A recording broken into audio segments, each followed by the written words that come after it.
A vast expanse of light shimmered across the heavens, untouched by darkness or despair. The celestial spheres thrummed with music, a song of unbroken harmony, sung by beings who had never tasted rebellion. The angels moved like currents in a boundless ocean, each one glowing with purpose, their forms both radiant and incomprehensible. Among them were the Watchers, guardians of earth, chosen not for power, but for their wisdom and steadfast hearts. Their task was not to rule, but to guide, a silent, celestial presence watching over the fragile flame of humanity. Below, earth breathed in quiet innocence. The rivers flowed clean, their waters reflecting the unmarred sky. Forests stretched endlessly, their branches alive with creatures unafraid. Humans, unburdened by greed or ambition, lived humbly under the open skies. They tilled the soil, their laughter carried on the wind, untainted by sorrow or cruelty. Yet their lives were simple and small, their knowledge limited to what their hands could touch and their eyes could see. Above, the Watchers looked on. They had no flesh, no need for the passions or hunger of the world below. Yet something stirred within them, something they had never known. Humanity, so fragile and yet so full of life, possessed a beauty the Watchers could not ignore. It was not only the earth's rivers or the sunlight on the fields that drew their gaze, but the faces of the people, their laughter, their tears, the way they danced under the stars. A seed of longing grew in the hearts of some Watchers, a curiosity that turned to yearning. In the courts of the divine, where light wove patterns too intricate for mortal eyes to comprehend, the Watchers gathered. Semjaza stood at their center, his presence commanding, though not by decree. His voice was smooth and steady, carrying a weight that made others listen.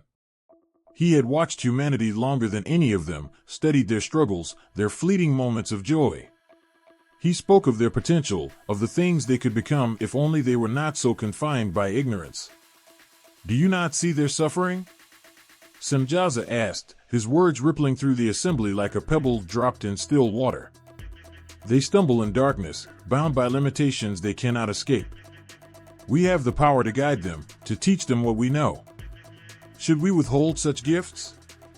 There was silence, a silence heavy with thought. Many among them felt the pull of Semjaza's words. It was not rebellion, not yet.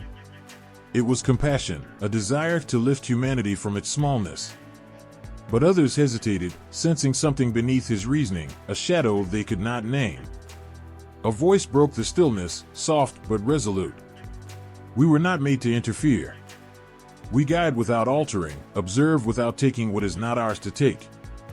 It was one of the elders, a Watcher whose face bore the wisdom of countless ages. "To give them what you suggest is not only to change their fate, but to bind ourselves to it. The Creator's plan is not ours to question." Semjaza's gaze hardened, though his tone remained calm. "And if that plan leaves them to perish in ignorance? If their suffering goes unanswered? Is that righteousness, or is it cruelty? We are not abandoning our purpose. We are fulfilling it." A murmur swept through the assembly, doubt mixing with agreement. Semjaza knew his words struck chords of compassion, but also of pride. They were beings of immense knowledge, and the thought of sharing their light with a world so eager for it was intoxicating. Still, there were warnings, voices that whispered of consequences.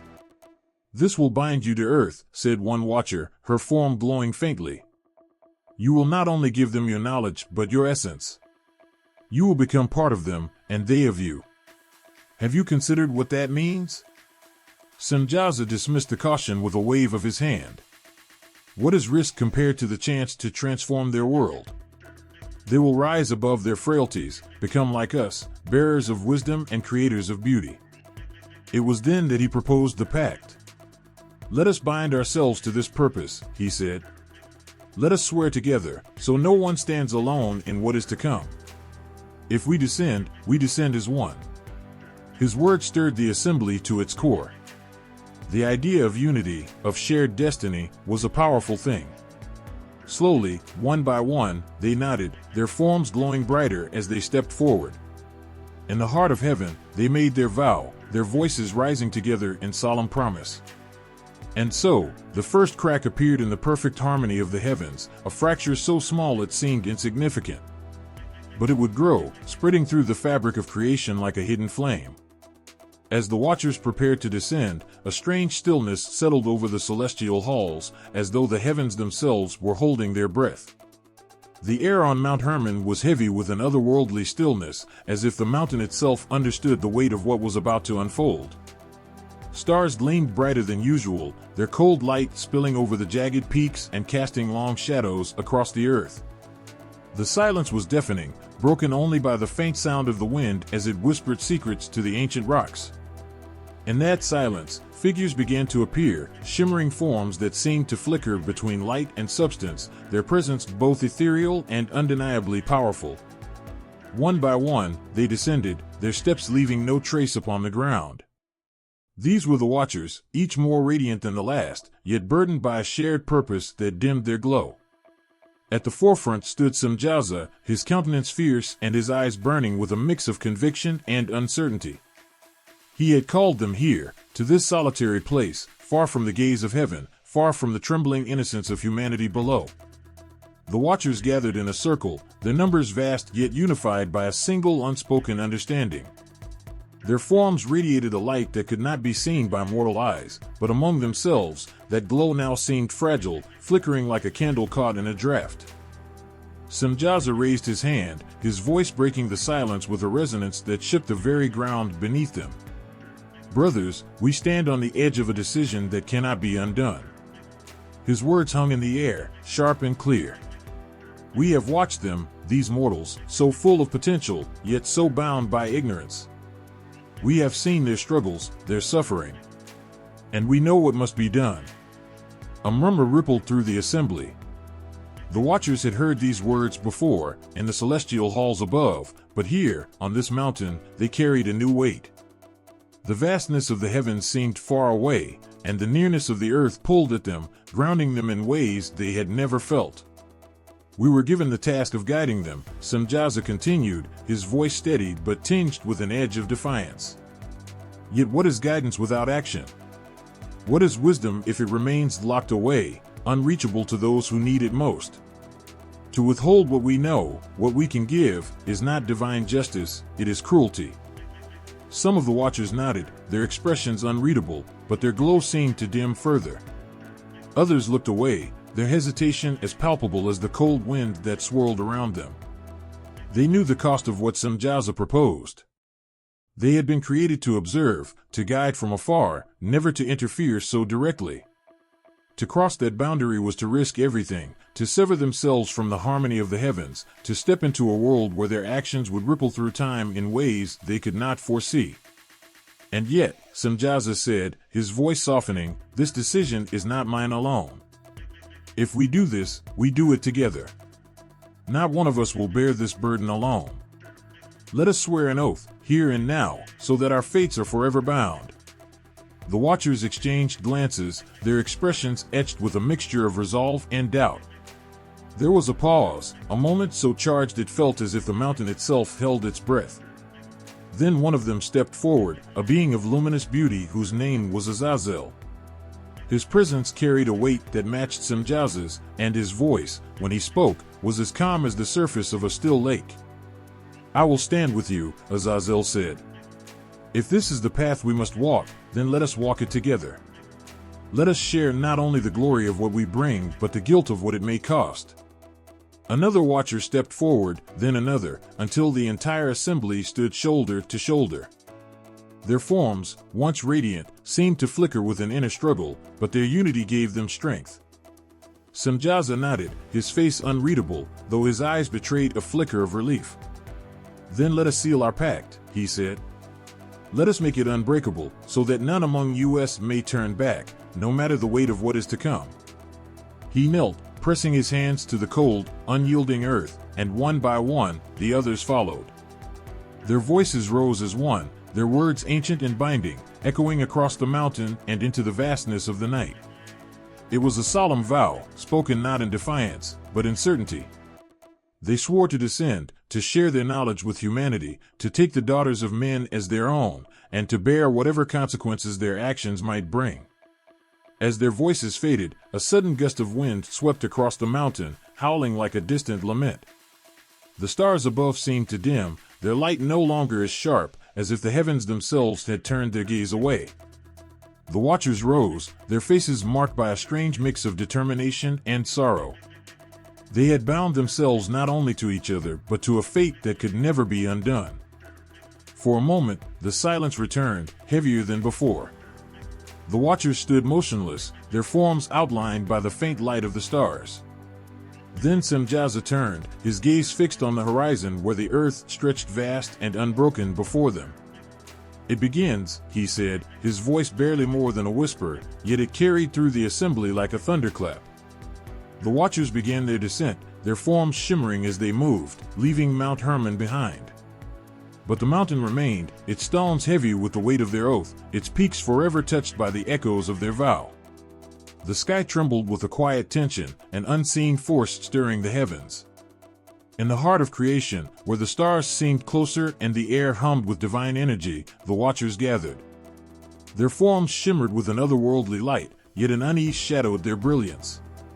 They had come together not by command, but by a shared compulsion, an unspoken pull toward something both forbidden and irresistible. The air around them seemed alive, as if it, too, waited for the decision that would soon change the world.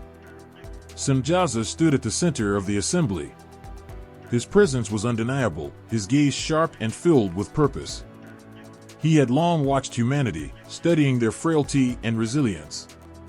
There was something about their lives, so brief yet so vibrant, that stirred his very essence. He raised his hand, his voice cutting through the quiet like a blade. "We are watchers," he began, his tone steady but charged with emotion. "We have been given the task of guiding them, observing them, standing apart as they struggle in darkness. Yet we hold the light they need, a light that could transform their existence. Why should we deny them that?" The watchers listened, their expressions unreadable, but their silence spoke of a storm building within. Some looked away, troubled, while others nodded slightly, their forms flickering like stars on the brink of fading. They knew what Semjaza was asking, even before he spoke the words. He was asking for more than action, he was asking for rebellion. "I have seen their pain," Semjaza continued, his voice growing softer yet heavier with every word. "I have heard their cries. They are blind to the truths we hold, truths that could free them from their chains. Is it not our duty to share what we know? To show them how to rise above their struggles?" A murmur rippled through the assembly. The weight of his words pressed down on them, stirring a strange mix of compassion and unease. The Creator's decree had been clear, they were to guide from afar, never to interfere. To step beyond those bounds was to step into the unknown, into a fate that could not be undone. And yet, the allure of what Semjaza promised was undeniable. The thought of bringing light to the darkness, of shaping humanity's destiny, tugged at them like an invisible thread. Semjaza saw this and pressed forward, his voice rising. "If we do this, we do it together," he said. "No one among us will bear this alone. We will stand as one, bound by an oath that cannot be broken. If there is guilt, we will share it. If there is glory, it will belong to all." The watchers exchanged glances, their hesitation mingling with a growing resolve. Semjaza's words struck at the very core of their being. They were not mere observers, they were beings of immense power and knowledge. To withhold their gifts felt like a betrayal of their purpose. And yet, they knew the risks. The Creator's silence thundered in their minds, a constant reminder of the boundaries they were about to cross. Azazel, one of the most radiant among them, stepped forward. His light dimmed slightly as he spoke, his voice low and steady. "If we do this, we bind ourselves to the fate of the earth. There will be no turning back." Semjaza met his gaze, his expression unyielding. "So be it." One by one, the watchers stepped forward, their movements slow but deliberate. They formed a circle, their forms casting shadows that danced on the ground like restless spirits. The stars above seemed to dim as if the heavens themselves recoiled from what was unfolding. Then came the oath. It was not spoken in the language of mortals, but in a tongue older than time itself. Their voices rose in unison, a solemn chant that echoed across the heavens and the earth. The very air seemed to shudder as they swore their pact, binding themselves to a destiny that no force in creation could unravel. As the final words of the oath faded into silence, a strange stillness settled over them. The mountain beneath their feet seemed to shift, as though it, too, had become a witness to their vow. For a moment, none of them spoke. Their light dimmed further, their forms no longer as radiant as before. They had crossed a line, and the weight of it hung heavy in the air. Semjaza stepped forward, his gaze fixed on the horizon where the earth stretched vast and unbroken. The world below awaited them, its people unaware of the storm that was about to descend. His voice, when it came, was barely more than a whisper, yet it carried through the assembly like a command. It is time. The watchers began their descent, their forms shimmering as they moved from the heights of the mountain toward the world below. The stars above remained dim, and the heavens fell silent. Only the wind remained, howling through the peaks as if mourning what had been lost. The watchers, once untouched by the weight of choice, were now bound to a fate that would ripple through eternity. The firelight danced in the eyes of those who gathered, their faces awash with awe and fear. Around them, the night pressed close, but here, in this small circle of light, something extraordinary was happening. A man, his hands calloused and strong from years of labor, held a blade unlike anything his people had ever seen. It gleamed silver in the flickering light, its edges so fine it seemed to hum with potential. He turned it over, marveling at its sharpness, its weight, the way it seemed to demand purpose. "This," said the figure who had given it to him, "is more than a tool. It is power." The voice was calm, deep, and filled with a strange authority. The figure stood taller than any mortal man, his presence radiating something ancient and unknowable. He was one of the Watchers, and his name was Azazel. His eyes glowed faintly, like embers beneath ash, and his expression was unreadable. Around him, others knelt, hanging on his every word, their faces reflecting a mix of reverence and unease. The blade was only the beginning. Azazel had shown them how to shape the metals of the earth, to temper them with fire and water, to create tools and weapons that could cut, strike, and pierce. What once had been a simple life of hunting and gathering was now something else entirely. The people looked at the blade, then at Azazel, and a silent understanding passed between them. This was a gift, yes, but it was also a challenge. How they used it would change everything. Far from the firelight, another scene unfolded. Under a canopy of stars, a young woman stood beside another of the Watchers, her breath visible in the cool night air. This Watcher was named Kokobil, and his gaze was fixed on the heavens above. He raised a hand, pointing to a cluster of stars that shimmered like scattered diamonds. "Do you see?" Kokobil asked, his voice barely more than a whisper. "These stars are not random. They tell a story, one that repeats itself again and again." The woman nodded, her eyes wide with wonder. Kokobil showed her how to trace the constellations, how to read the heavens like a book. He spoke of the movements of the stars, the phases of the moon, and the paths of the wandering planets. With each word, he pulled back a veil, revealing the secrets of the cosmos. The woman felt her world expand, her mind racing with the possibilities. What could this knowledge mean for her people? What could they achieve if they understood the rhythms of the sky? But not all gifts were so benign. Elsewhere, another Watcher stood before a group of young men, his expression intense. His name was Semjaza, and in his hands, he held something that glimmered faintly in the moonlight. It was a small vial, its contents swirling with an unnatural light. Semjaza spoke of the elements, of how they could be combined and transformed, of how matter itself could be bent to their will. The young men leaned forward, their curiosity overriding their caution. Semjaza showed them how to create powders that could burn hotter than fire, how to distill liquids that could heal or harm. Alchemy, he called it, and it was both wondrous and terrifying. The men took the vials with trembling hands, their faces lit with the thrill of possibility. They did not yet understand the full weight of what they held. And then there was sorcery. A Watcher named Penemu sat in a darkened grove, his voice low and melodic as he spoke to a gathering of men and women. He taught them how to weave spells, to call upon unseen forces, to shape reality with words and symbols. He showed them how to harness the power of nature, to bend the elements to their will, to reach beyond the veil of the mortal world.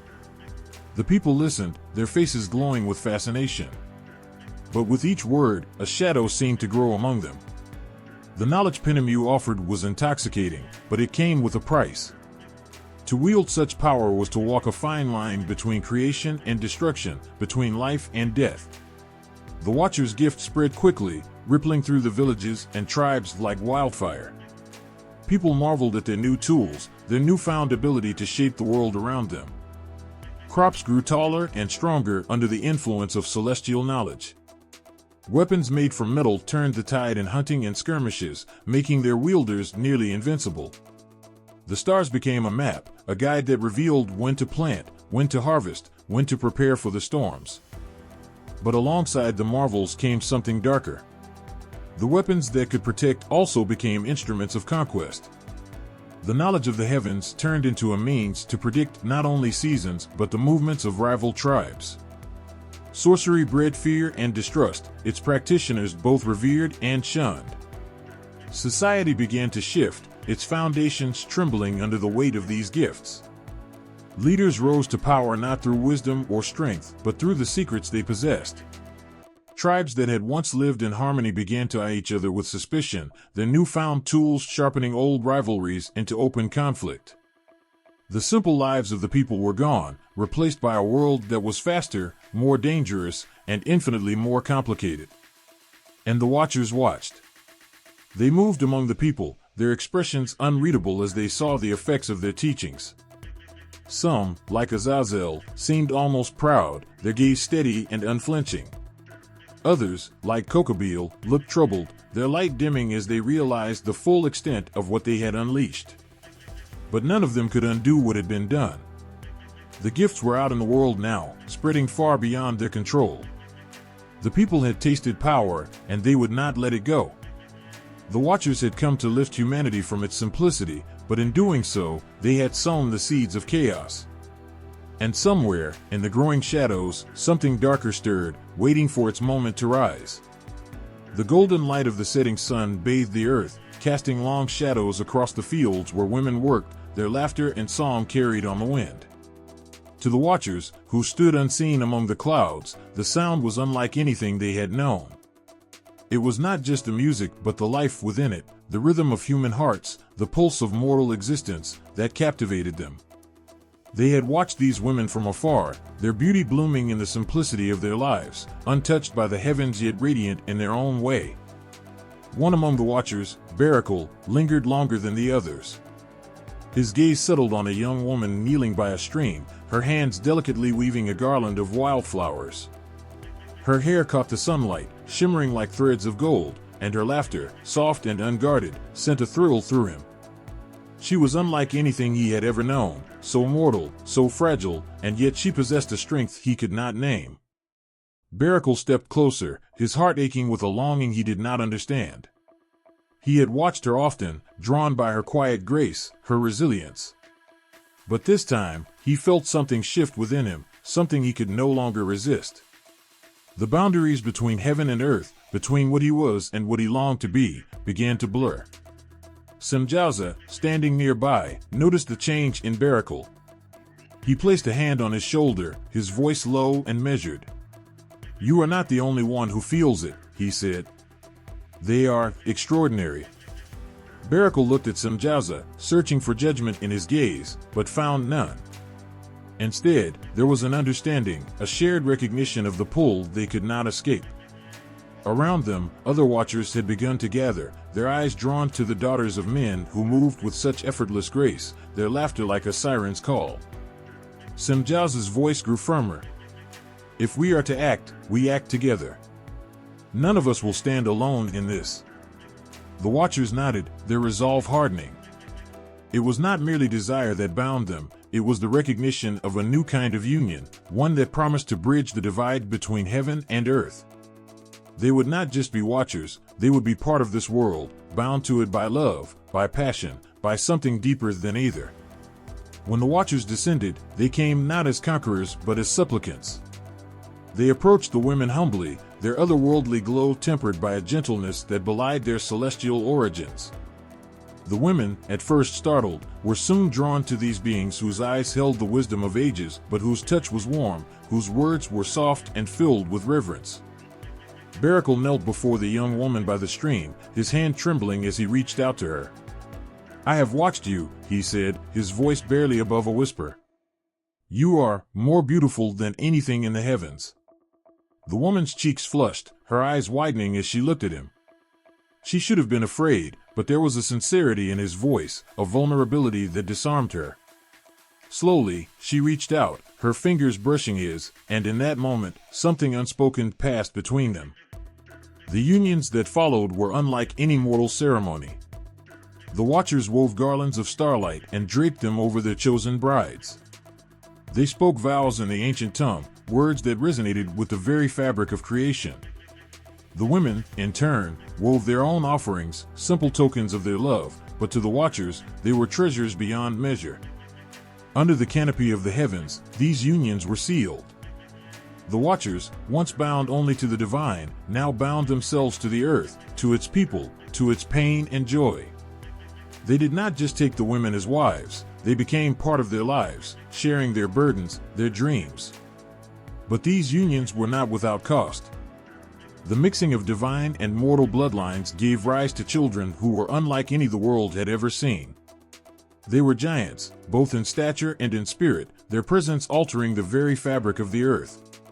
The people marveled at these beings who seemed to embody the best and worst of their parents, the strength of the Watchers, the emotions of humanity. The Watchers, too, began to change. Their once radiant forms grew heavier, their light dimmer, as the weight of mortality pressed upon them.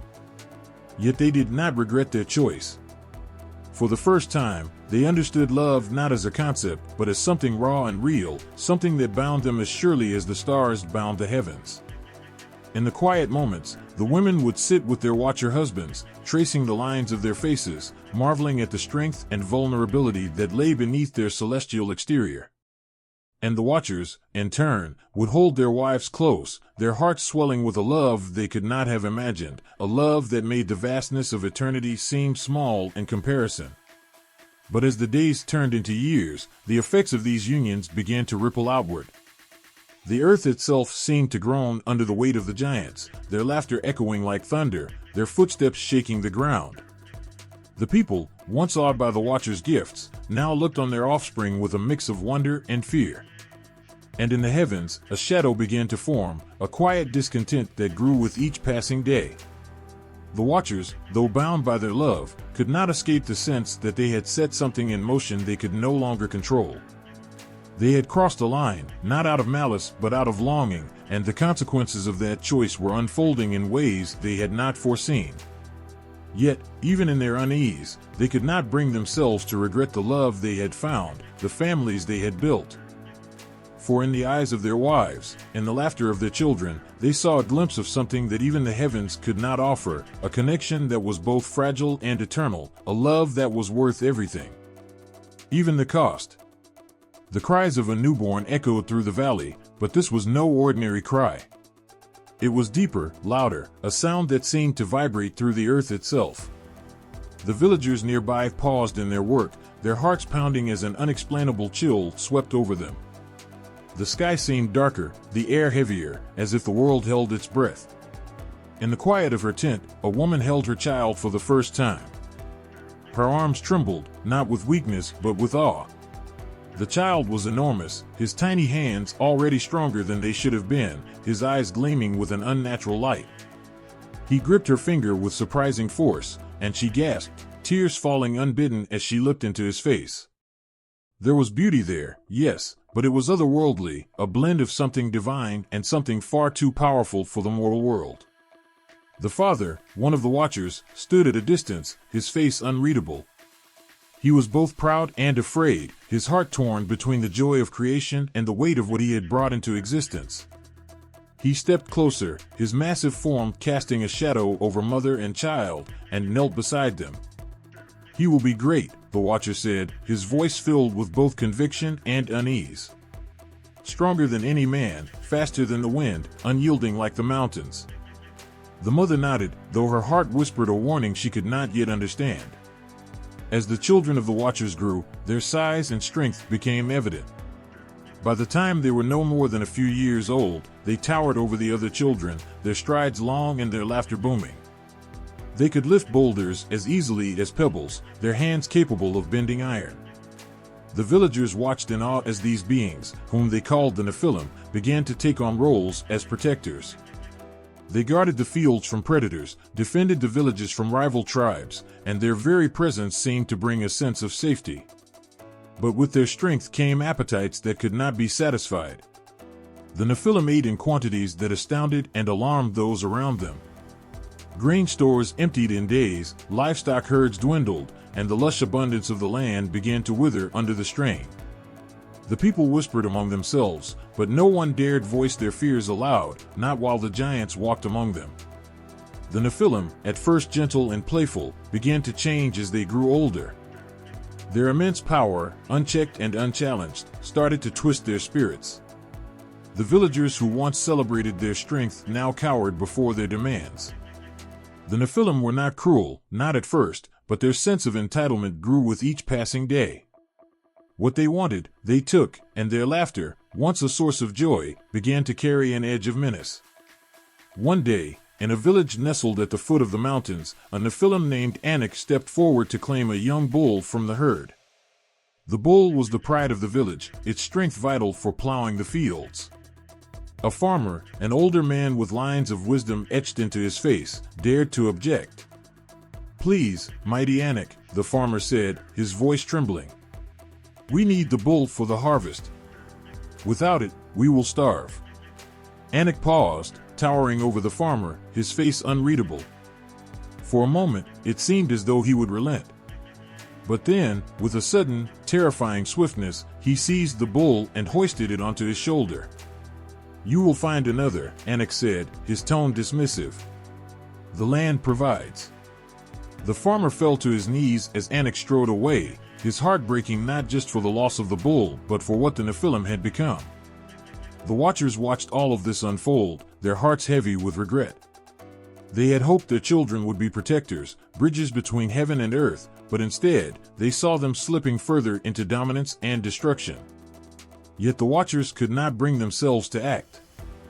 These were their children, their blood, their legacy. To stand against them was unthinkable. The Nephilim began to turn on each other as well. Their immense strength and insatiable appetites bred competition, and what began as friendly rivalry soon escalated into violence. Entire forests were felled in their battles, rivers turned red with their blood, and the earth itself seemed to tremble under their fury. The people, caught in the wake of this chaos, tried to flee, but there was no escape. The Nephilim were everywhere, their presence inescapable. The villages that once flourished under their protection now lay in ruins, the fields scorched, the wells running dry. The people prayed to the heavens for salvation, their cries rising like smoke to the stars. And still, the Nephilim grew. Their strength seemed boundless, their hunger insatiable, their dominance absolute. Yet, in their might, there was a loneliness, a yearning they could not name. They were neither fully mortal nor divine, caught between two worlds and belonging to neither. They sought solace in their power, but it was a hollow comfort, one that left them more restless, more destructive. One evening, under a blood-red sky, a mother stood at the edge of a barren field, her child in her arms. She looked up at the figure that loomed before her, a Nephilim, his face shadowed, his eyes glowing faintly in the dying light. She did not speak, but her gaze held a quiet defiance, a plea for something more. The Nephilim hesitated, his massive hands clenching and unclenching. He could crush her with a thought, but something in her gaze held him still. For a brief moment, the giant seemed to shrink, his immense form weighed down by a sorrow he could not express.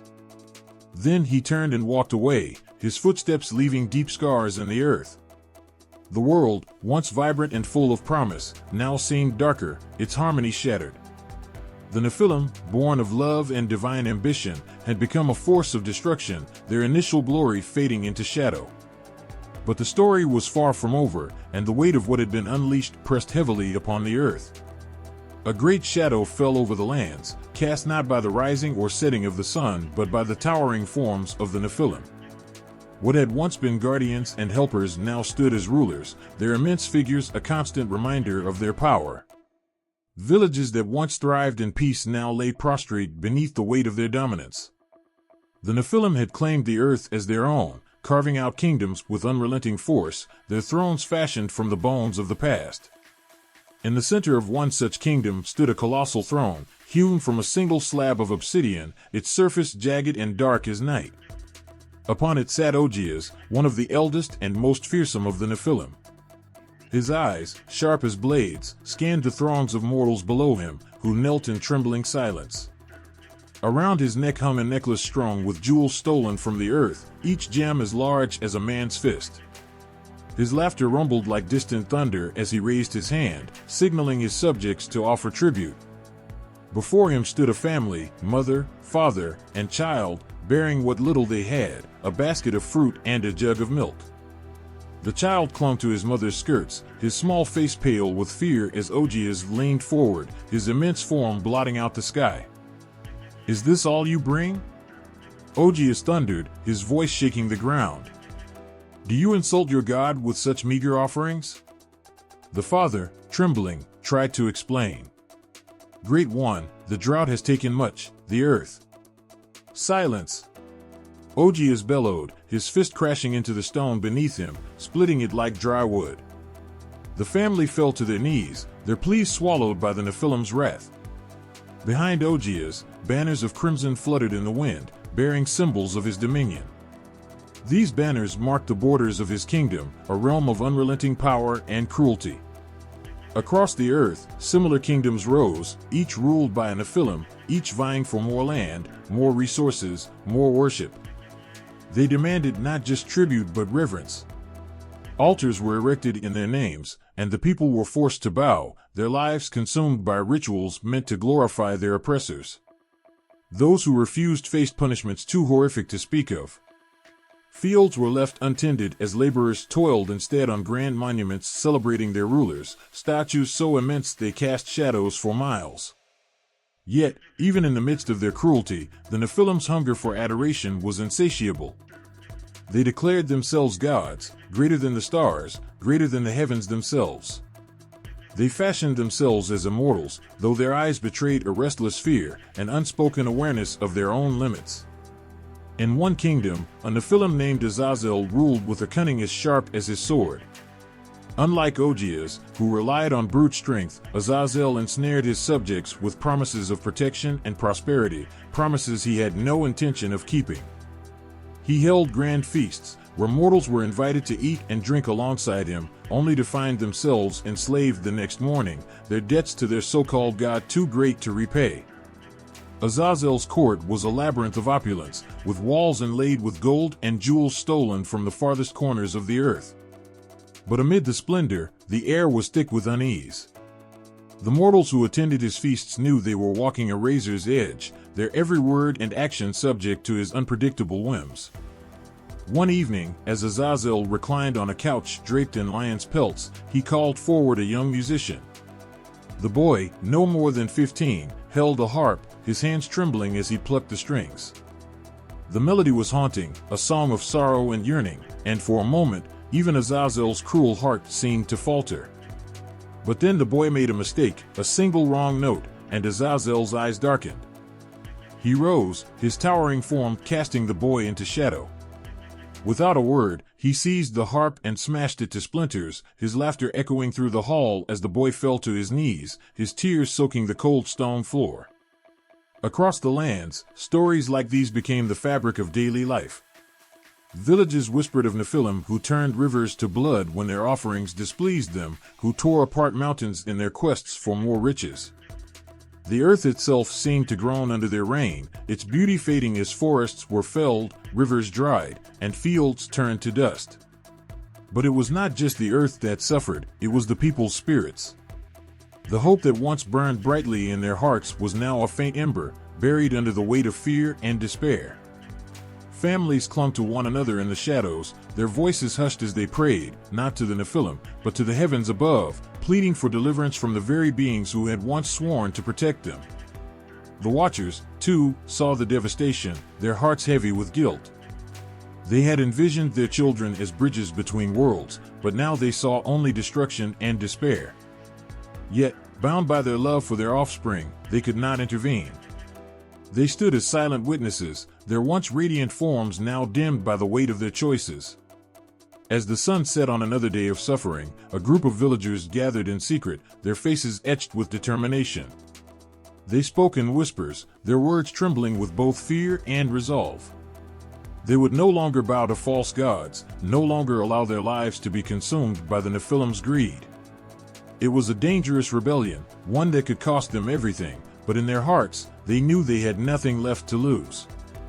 In the great halls of the Nephilim, the air was heavy with the scent of wine and roasted meat, the sounds of revelry echoing through the stone corridors. Yet beneath the surface, unease simmered. The Nephilim, for all their power, could feel it, a shift in the air, a crack in the foundation of their reign. They were gods in name, but they could not escape the truth, even gods are not invincible. And so, the world turned, its skies darkening, its people waiting, its giants reveling in their fleeting glory. But in the silence of the night, beneath the canopy of stars, a storm was brewing, its winds whispering of change. The ground trembled beneath the weight of the giants, their colossal forms moving with a hunger that knew no bounds. The earth, once a cradle of life, now lay scarred and broken under their ceaseless appetites. Forests that had stood for centuries were reduced to barren wastelands, their trees stripped and burned to ash.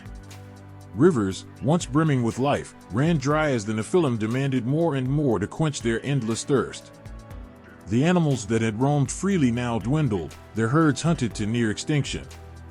In one village, a woman knelt in the middle of a barren field, her hands clutching at the cracked soil. Her face, lined with exhaustion and grief, turned skyward as tears carved trails down her dust-covered cheeks. Around her, the remnants of a once thriving farm lay in ruin. The fields were silent, the air heavy with the smell of death. In her arms, a child whimpered weakly, his cries barely audible over the wailing of the wind. "Please," the woman whispered, her voice trembling. "Have mercy. Leave us something, anything." But there was no answer, only the distant roar of a Nephilim's laughter echoing through the hills. They had come days earlier, their towering forms descending upon the village like a storm. They had taken everything, the grain, the livestock, even the wooden beams from the villagers' homes. What they didn't consume, they destroyed, leaving nothing but smoldering ruins in their wake. The giants' hunger was insatiable, and it was not limited to food. They took what they wanted, gold, land, people, without thought or care. Their towering egos matched their immense size, and their cruelty grew with every passing day. To them, humanity was no more than ants beneath their feet, a resource to exploit until there was nothing left. In the cities, the devastation was no less severe. Markets once bustling with trade were now ghostly and silent. The few merchants who remained stood behind empty stalls, their faces hollow as they watched the streets for signs of danger.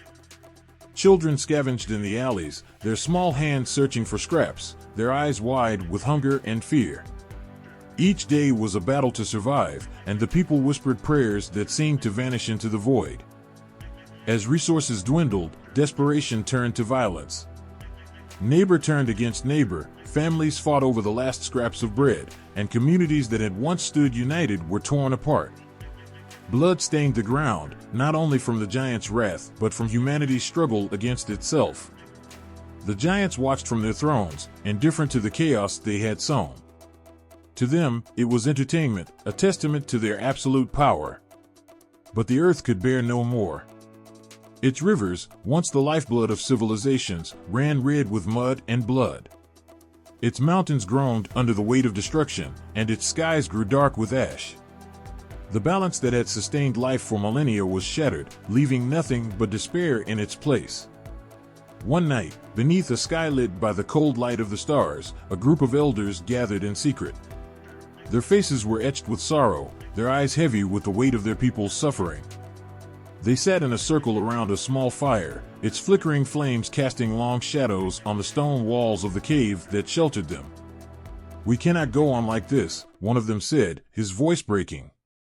"Our fields are barren, our children are dying. The giants will not stop until there is nothing left."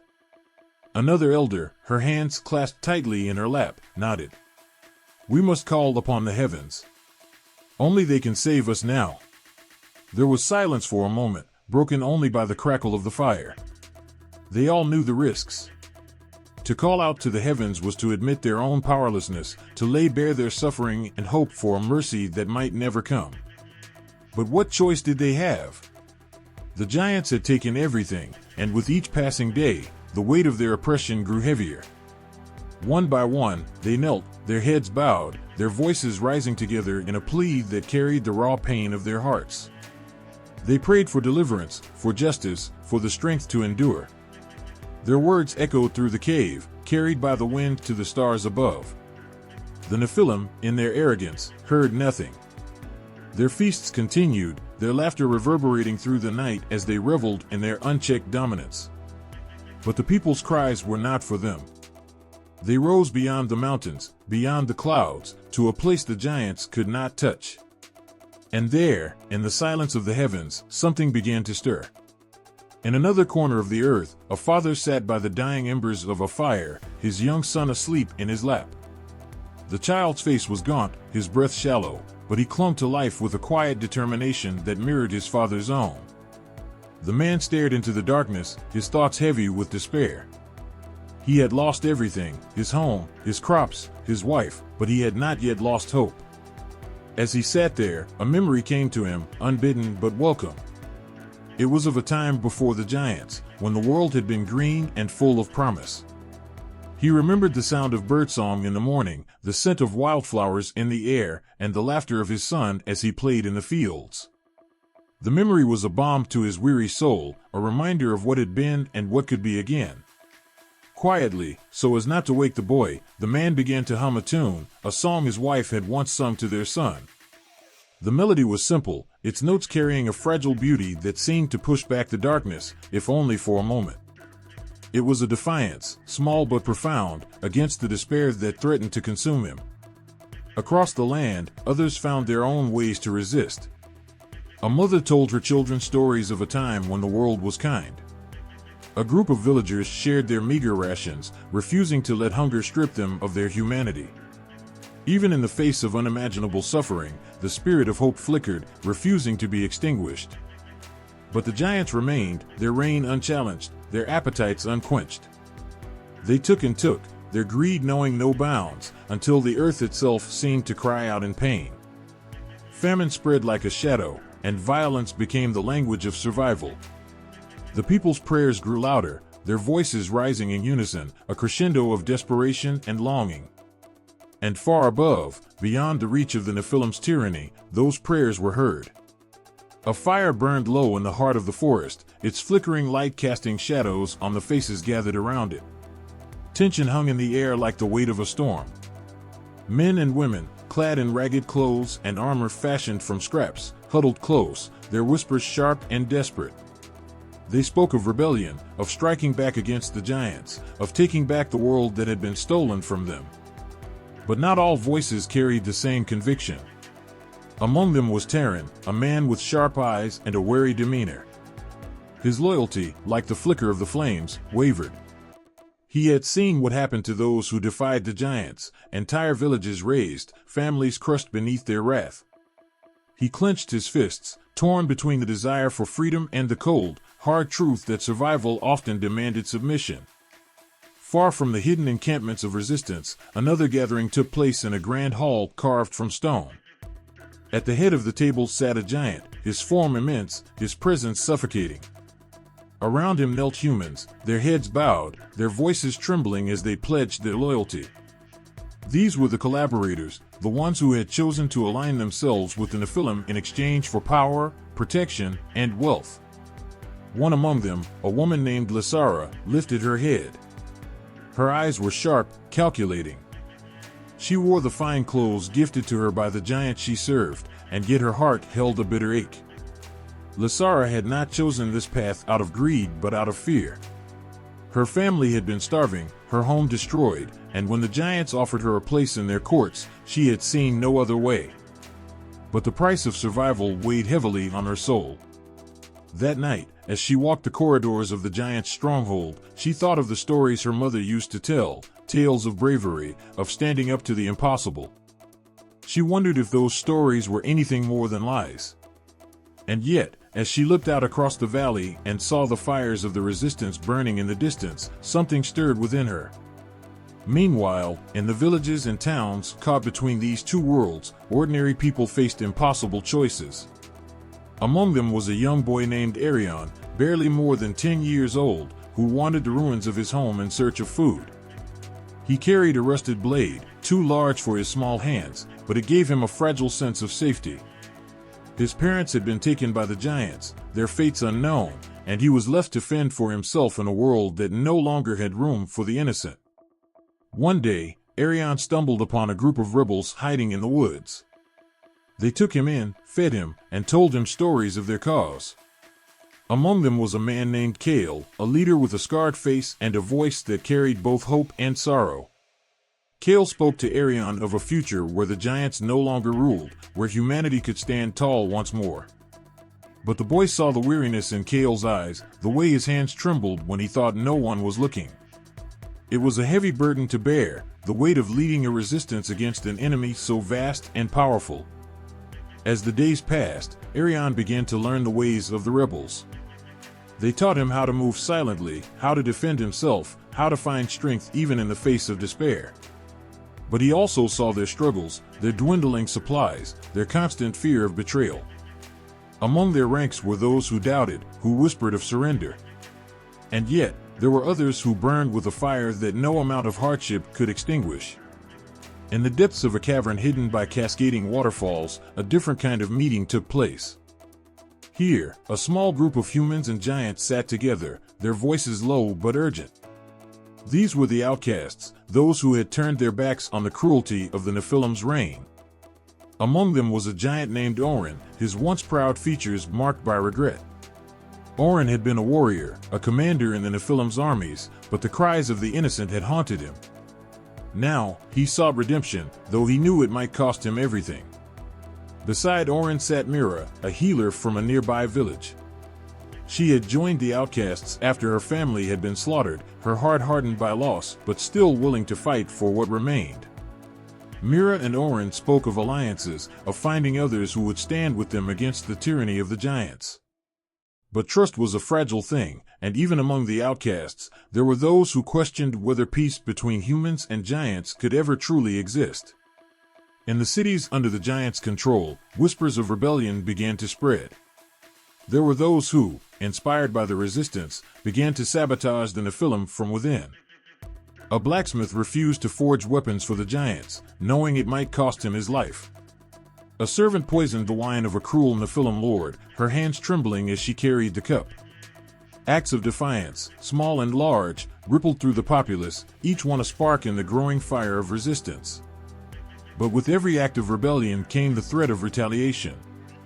The giants were ruthless in their punishment, their wrath falling not only on the guilty but on the innocent as well.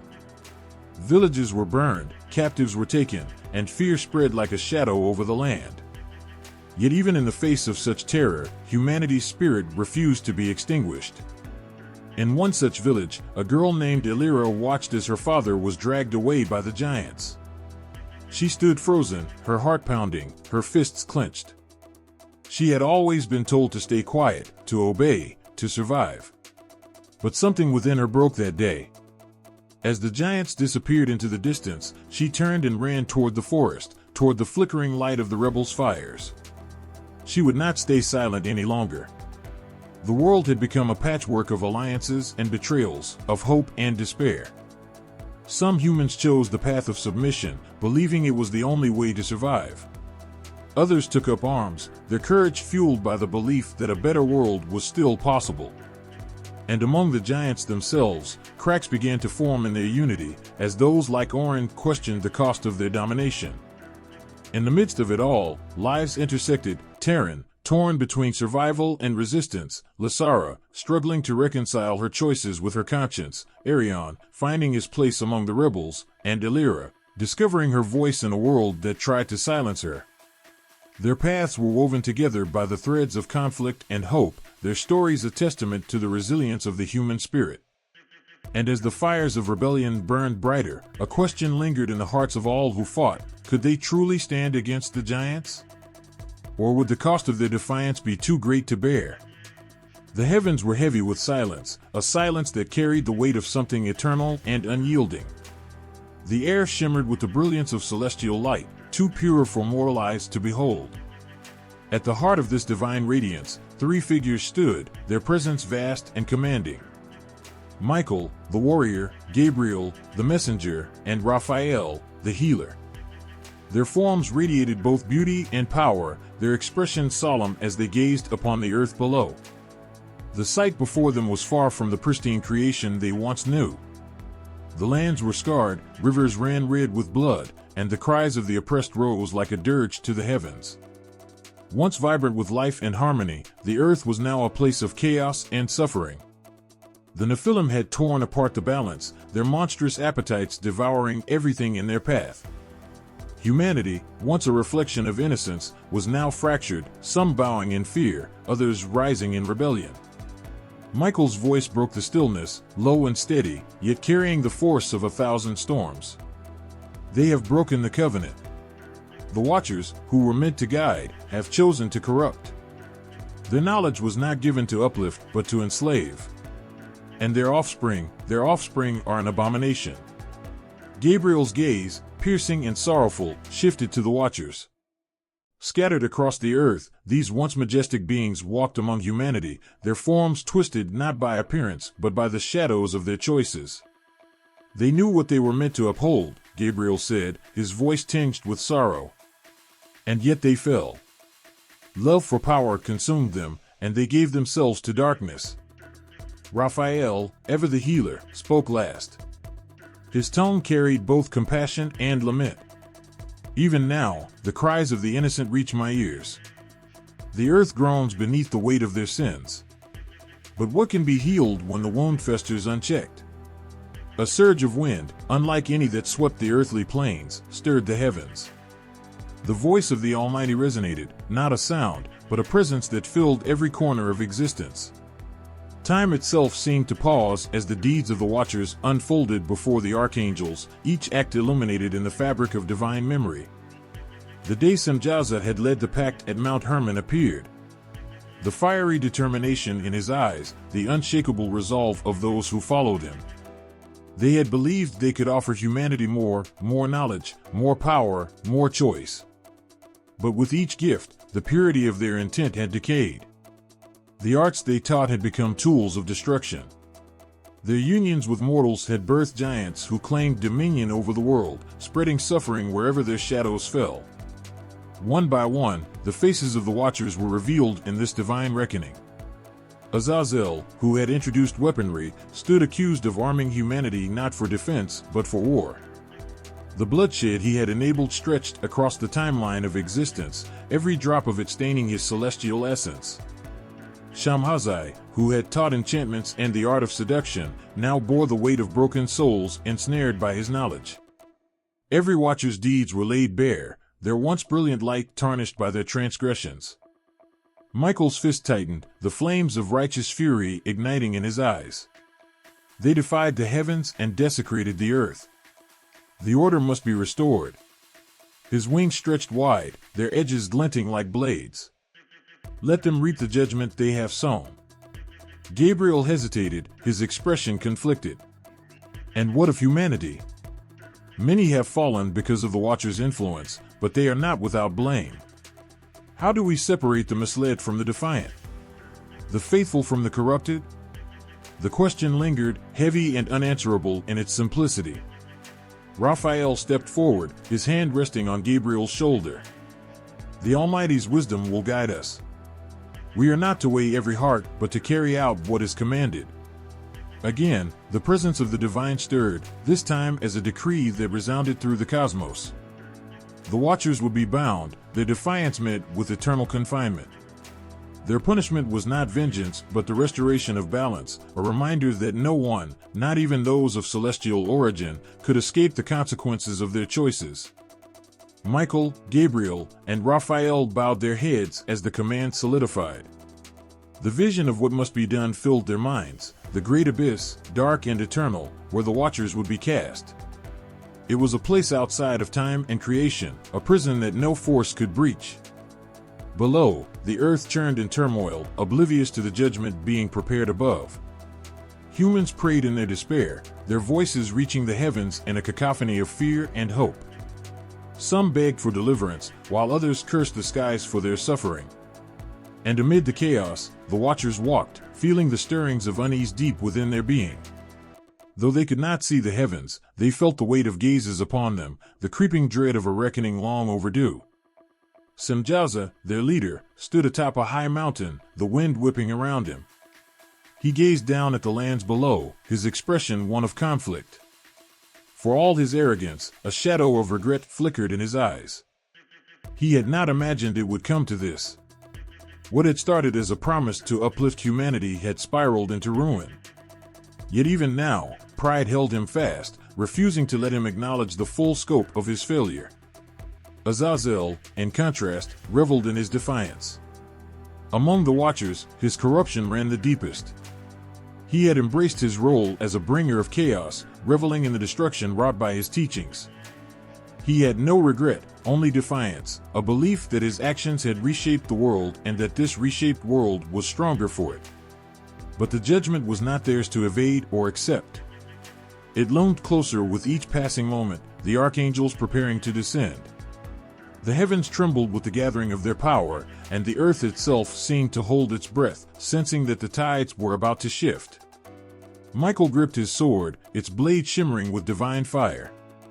Gabriel's horn rested in his hand, ready to sound the call that would shake the foundations of the earth. Raphael stood silent but resolute, his presence a balm against the storm of emotions swirling around them. As the three prepared to fulfill the decree, the cries of humanity below grew louder, more desperate. The stars themselves seemed to dim, their light shying away from the gravity of the moment. It was not simply the end of an era, it was the reckoning of beings who had dared to challenge the natural order, who had tasted the forbidden and spread its corruption far and wide. The Watchers, for all their power, were no longer untouchable. The heavens had spoken, and their fate was sealed. The night was unusually still, the stars blazing fiercely in the dark expanse above. Amid the quiet hum of the earth, a man stood alone in contemplation.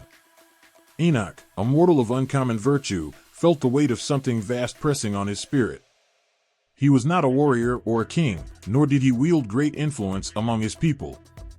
Yet, there was an unmistakable light within him, a purity that reached beyond the earthly realm, drawing the gaze of the divine. As he gazed at the stars, a voice, neither loud nor soft, neither near nor distant, echoed within his soul. It was not merely heard but felt, resonating in the very marrow of his being. He fell to his knees, trembling as the command became clear. He was to carry a warning, a message so grave that the heavens themselves seemed to sigh under its weight. Humanity was to face judgment, the corruption of the earth to be cleansed. Before Enoch could fully grasp the enormity of his task, the world around him began to shift. It was as though the fabric of reality had been drawn aside, revealing the vastness of the divine realms beyond. A great light engulfed him, not blinding but enveloping, warm and commanding all at once. He felt his feet leave the ground, his mortal body lifted into a realm that was not of earth. The air was alive with song, a harmony so perfect it seemed to hold creation together. Colors beyond human comprehension swirled around him, each hue a story, a purpose, a fragment of something eternal. In this place, time was meaningless. Past, present, and future folded into one, like the turning of a great wheel. Enoch's breath caught as he stood before the gates of heaven, vast and shimmering with a radiance that words could not capture. The gates were alive, moving as though made of flowing water and fire, their beauty both awe-inspiring and humbling. Two mighty beings stood guard, their forms radiant and fierce, their eyes piercing through to the depths of Enoch's soul. Yet they did not challenge him. With a silent acknowledgement, the gates began to open, revealing the heart of the divine realms. He stepped forward, his human frailty stark against the majesty surrounding him. Angels of incredible brilliance moved in perfect harmony, their voices rising in worship that seemed to fill the very air. Enoch's heart swelled and broke all at once, overwhelmed by the sheer magnitude of love and power that radiated from every corner of this holy place. Then, he was led to the throne. It was not as he imagined, not a structure but a presence, infinite and uncontainable. The light here was not like the sun's warmth, but something deeper, a light that reached into the very essence of existence. Though Enoch could not look directly upon it, he felt its gaze upon him, gentle yet piercing. He felt both completely known and utterly unworthy. From this presence came the message, not spoken in words, but imparted directly into his spirit. The corruption of the earth had reached its peak. The Watchers, who had been sent to guide humanity, had betrayed their purpose, and their offspring, the Nephilim, had brought ruin to creation. Humanity, blinded by greed and fear, had followed them into destruction. Yet amid this chaos, a thread of hope remained. The flood was decreed, not as an end, but as a beginning, a cleansing that would pave the way for renewal. Enoch was to be the messenger. He was to return to earth and warn humanity, to call them back to righteousness before the waters came. But there was more. He was given visions, glimpses of the flood, of the despair and the hope it would bring. He saw the ark, a vessel of salvation. He saw his descendant Noah, a righteous man chosen to carry the promise of life forward. And he saw the promise of a distant future, a time when the balance would be restored. As these visions unfolded, Enoch wept. He wept for the beauty of what was, for the pain of what had become, and for the hope of what could be. He felt the weight of his task settle upon him like a mantle. He was not merely a man now, he was a vessel for the divine will. Before he departed, he was led through the heavenly realms, shown things that no mortal had ever seen. He saw the great storehouses of creation, the chambers where the winds were kept, the fountains from which the rain flowed, the treasuries of snow and hail. He saw the stars, each held and placed by an unseen hand, their movements a dance of perfect precision. He was taken to the edge of the abyss, where the Watchers were to be bound. The sight of it chilled him, a void so dark it seemed to consume light itself. He saw the chains prepared for them, unbreakable and eternal. He was also shown the Book of Life, its pages filled with the names of those who would endure. Each name glowed with a light of its own, a testament to the hope that even amid judgment, mercy would prevail. When his journey through the divine realms was complete, Enoch was returned to earth. But he was no longer the same. The weight of what he had seen and heard pressed upon him, yet he carried it with strength. His face shone with an otherworldly light, his eyes filled with a wisdom that could not be spoken. As he stood once more upon the soil of earth, he felt the enormity of his task. He was a single voice in a world drowning in its own sin, yet he carried a message that could change everything. The sky above him was clear, the stars still blazing. But in their brilliance, he now saw a reminder of the eternal, a promise that even in the darkest times, light would endure. And so, Enoch began to speak. The heavens trembled as a profound stillness fell upon the celestial plains. The Watchers, their once luminous forms now dimmed by the weight of their rebellion, gathered on the earth below. There was an unease in the air, as if creation itself held its breath. The whispers of their deeds had reached the ears of the Almighty, and the reckoning was at hand. From the highest reaches of the divine realms came Michael, the great captain of the heavenly hosts. His presence was like a sunrise piercing the darkest night, his armor shimmering with the radiance of heaven itself. Behind him marched legions of angels, their wings unfurled, their swords gleaming with an otherworldly light. Their purpose was clear, their resolve unshakable. They carried not only the authority of the Almighty but the weight of a creation groaning under the corruption of the Watchers. The earth quaked as the loyal host descended, their approach heralded by the sound of a mighty wind and the rumble of distant thunder. The Watchers, proud and defiant, looked up to meet them. For a moment, there was silence. Then Semjaza stepped forward, his presence commanding even now, though his light had dimmed. He bore the marks of a leader who had walked the path of defiance, his voice steady but shadowed with the knowledge of what was to come. "You come to judge us," he said, his words laced with both pride and sorrow. "We gave humanity what you would not. We shared knowledge, lifted them from their ignorance, gave them power. And for this, you call us guilty?" Michael's eyes burned with righteous fire as he raised his voice, a sound like the roar of 1,000 waterfalls. "You were not sent to rule or to corrupt. You were sent to guide, to serve. Yet you betrayed your purpose, and in your pride, you have led countless souls astray. The balance of creation has been shattered because of you." The Watchers, their numbers vast, drew closer together, their forms towering over the mortal lands. Their defiance was palpable, yet it was tinged with a flicker of fear. They knew the power they faced, the authority that had come to bind them. Still, they would not surrender without a fight. The first strike came like lightning splitting the heavens. Michael raised his sword, its blade burning with celestial fire, and brought it down with a force that shook the mountains. The Watchers scattered, their cries mingling with the clash of swords and the roar of the elements. The battle that followed was not one of mortals, but of beings whose power transcended the earthly plane. The angels moved with precision, their movements a harmony of light and purpose. Every strike of their blades carried the weight of justice, every shield raised was unyielding in its defense of the divine order. The Watchers, despite their corruption, fought with a ferocity born of desperation. Their powers, once a reflection of divine will, now twisted and darkened, lashed out against their former kin. Flames erupted across the sky, casting an eerie glow over the battlefield. Rivers churned as if in turmoil, their waters rising to meet the tumult above. Trees bowed, their branches snapping under the pressure of the celestial clash. Humanity, caught in the periphery, cowered in terror as the heavens roared before their eyes. Amid the chaos, individual battles raged. Michael faced Semjaza, their swords clashing in an explosion of light and shadow. Semjaza's strength was immense, his movements swift and powerful, but Michael's resolve was unshakable.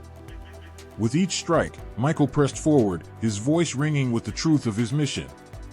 "Your rebellion ends here," Michael declared, his sword slicing through the air with a brilliance that seemed to cleave the darkness itself.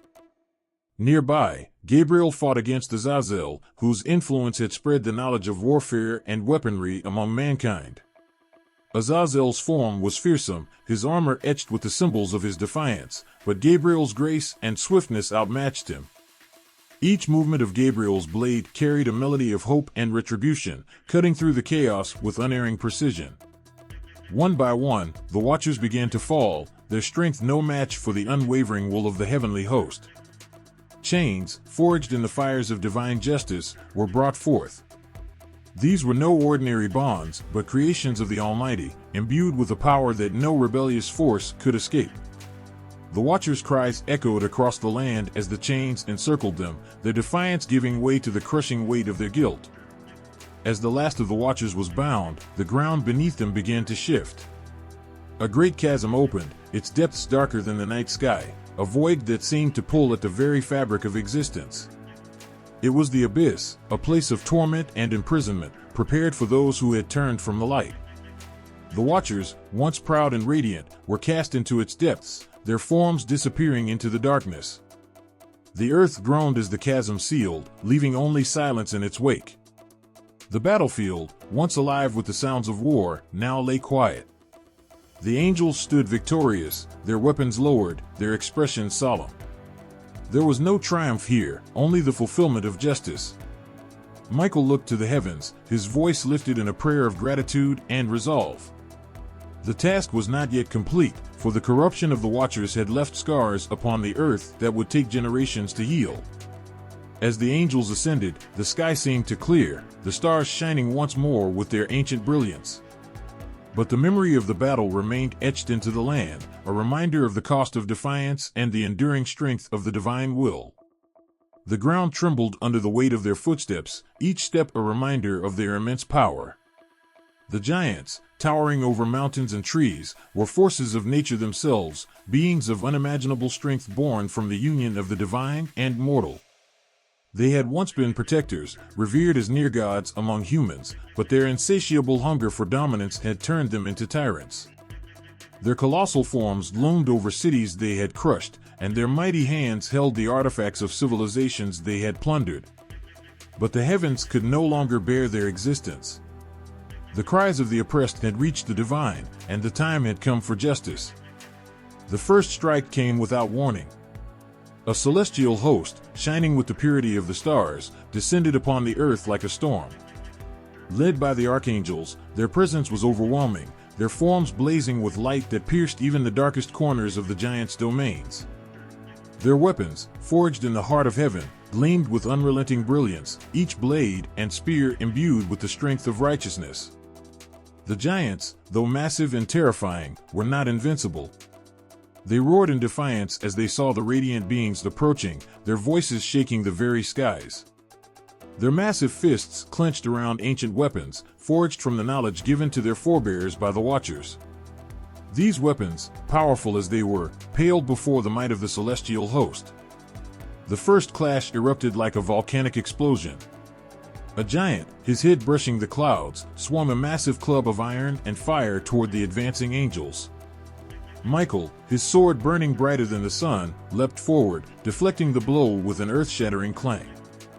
The force of the impact sent shockwaves rippling through the land, uprooting trees and splitting the ground. But Michael did not falter.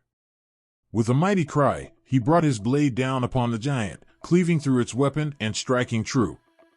The giant let out a deafening bellow as it fell, its massive form crashing into the earth, creating a crater that smoked with divine fire. The battle raged across the continents. The giants, though immense in power, were no match for the precision and unity of the celestial host. Gabriel, swift as a comet, struck down a giant who had been revered as a king among his kind. The giant's crown, a twisted mass of gold and bones, fell from his head as Gabriel's spear found its mark. The heavens themselves seemed to mourn the devastation, their tears falling as rain, washing the blood of the fallen into the earth. For the giants, it was not just their bodies that were hunted but their legacies as well. Their great cities, built with stones carved from the heart of the mountains, were dismantled by the angels. Their monuments, once symbols of their supposed immortality, crumbled under the weight of divine judgment. Rivers that had been redirected to feed their sprawling empires were returned to their natural courses, sweeping away the remnants of their reign. The giants fought valiantly, their desperation turning them into feral beasts. They used every ounce of their unnatural strength, wielding weapons that crackled with stolen power. But even their mightiest blows could not halt the relentless advance of the celestial host. Where their feet had once crushed the earth, they now left no trace, their bodies fading into the soil they had oppressed for so long. Among the humans, there was a strange mix of terror and hope. Many had suffered under the giants, their lives marked by endless toil and sacrifice to their monstrous overlords. They watched from the shadows as the giants, who had once demanded worship and obedience, were brought low. Some prayed, their voices trembling with gratitude, while others wept for the memories of those they had lost, families, homes, entire generations consumed by the giants' insatiable greed. As the war dragged on, the destruction grew greater. The giant strongholds, built to withstand the forces of nature itself, were no match for the wrath of the heavens. Mountains crumbled as the angels pursued their quarry, and valleys were carved into the land where battles raged. The artifacts of the giants, powerful relics that had once been their pride, were cast into the depths of the oceans or buried beneath the earth, never to be found again. The knowledge that had been passed down from the Watchers to the giants was purged, leaving no trace of the forbidden teachings that had corrupted the world. One by one, the giants fell. Their once mighty forms became nothing more than whispers in the wind, their kingdoms reduced to ruins. Yet, even in their defeat, there was a tragic beauty to their end. They had been born of a forbidden union, a blending of divine and mortal that was never meant to exist. Their strength and power had been both their blessing and their curse, leading them down a path of destruction from which there was no return. The final moments of the war were marked by a profound stillness. The last of the giants, a towering figure whose presence alone had once commanded legions, stood alone on a desolate plain. His weapon lay shattered at his feet, and his eyes, once filled with defiance, now bore the weight of inevitability. Michael approached him, his sword lowered but his stance firm. There was no malice in his gaze, only the steady resolve of one carrying out the will of the Creator. The giant knelt, his immense form folding into the earth. With a final, mournful cry that echoed across the empty land, he surrendered to the divine judgment. The angels encircled him, their voices rising in a hymn that carried the promise of restoration and peace. The light from their song enveloped the giant, and when it faded, he was no more. The world, scarred and weary, began to breathe again. The remnants of the giant's reign were erased, their memories preserved only in the cautionary tales told by the survivors. The angels, their mission complete, ascended once more to the heavens, leaving behind a world forever changed. But the echoes of the giant's downfall lingered, a reminder of the consequences of defiance and the cost of redemption. The earth, though quiet now, carried their story in its bones, its rivers, its winds, a tale of might, corruption, and the enduring strength of hope. The sky darkened, not with the simple veil of night, but with the weight of something heavier. The earth groaned beneath the burden of a broken world, where chaos had seeped into every crevice, and corruption had stained the hearts of men. The cries of the suffering echoed in the winds, but they were drowned by the thunderous laughter of the giants and the relentless rage of the fallen watchers. All around, humanity teetered on the edge of oblivion. The creation that had once been so pure now seemed beyond saving. But through the endless turmoil, there remained one beacon, dim but steady, of hope: Noah. It was said that Noah's lineage had remained pure, untouched by the darkness that had gripped the rest of humanity. While others had bowed to the giants and forsaken the natural order, Noah and his family had kept their hearts true, following the path of righteousness that had been passed down from the beginning. They lived simply, humbly, clinging to the memory of a world before the fall, when the earth was still in harmony with the heavens. Noah's days were spent in quiet contemplation, tending to his fields and caring for his family, unaware that the weight of the world's fate was about to fall squarely upon his shoulders. And then, one day, as the sun dipped below the horizon, casting an orange glow over the land, a voice spoke to him, not from the heavens above, but deep within his heart. It was the voice of God, firm yet gentle, like the first raindrops of a storm that was only beginning to gather. "Make yourself an ark," the voice commanded, "for I am bringing a flood upon the earth to cleanse it of its corruption. But you and your family will be spared, for you have walked with me in righteousness." The word struck Noah like a thunderclap, and for a moment, he could scarcely comprehend the enormity of what he was being told. His world, already cracked and fractured, was about to be torn apart in a way he could not fathom. The idea of a flood, a great and terrible wave that would consume everything, seemed impossible. Yet, deep within, he knew the words were true. His heart knew it, and his bones felt it. The earth would be cleansed. In the days that followed, Noah's life changed. The familiar rhythms of his existence, the simple joys of family and labor, now seemed insignificant in comparison to the monumental task that lay before him. He was no longer just a man, but the keeper of a sacred promise, one that would carry the future of creation itself. With trembling hands and a heart heavy with both fear and resolve, Noah began to gather the materials needed for the Arkansas. The wood was cut, the measurements made, and the structure slowly took shape. Each plank that was hammered into place seemed to reverberate with the weight of the responsibility he carried. As he worked, whispers of what he was building spread across the land. Many laughed at him, mocking the idea of a flood, a great cleansing of the world. The earth was dry, the sun shining bright above. Who could believe in such a thing? To them, Noah seemed mad, a fool chasing an impossible dream. But Noah worked on. With each swing of his hammer, he heard the voice of God in the silence of his soul, urging him forward, giving him strength. He spoke little to others about the purpose of his work, knowing that it would only bring scorn.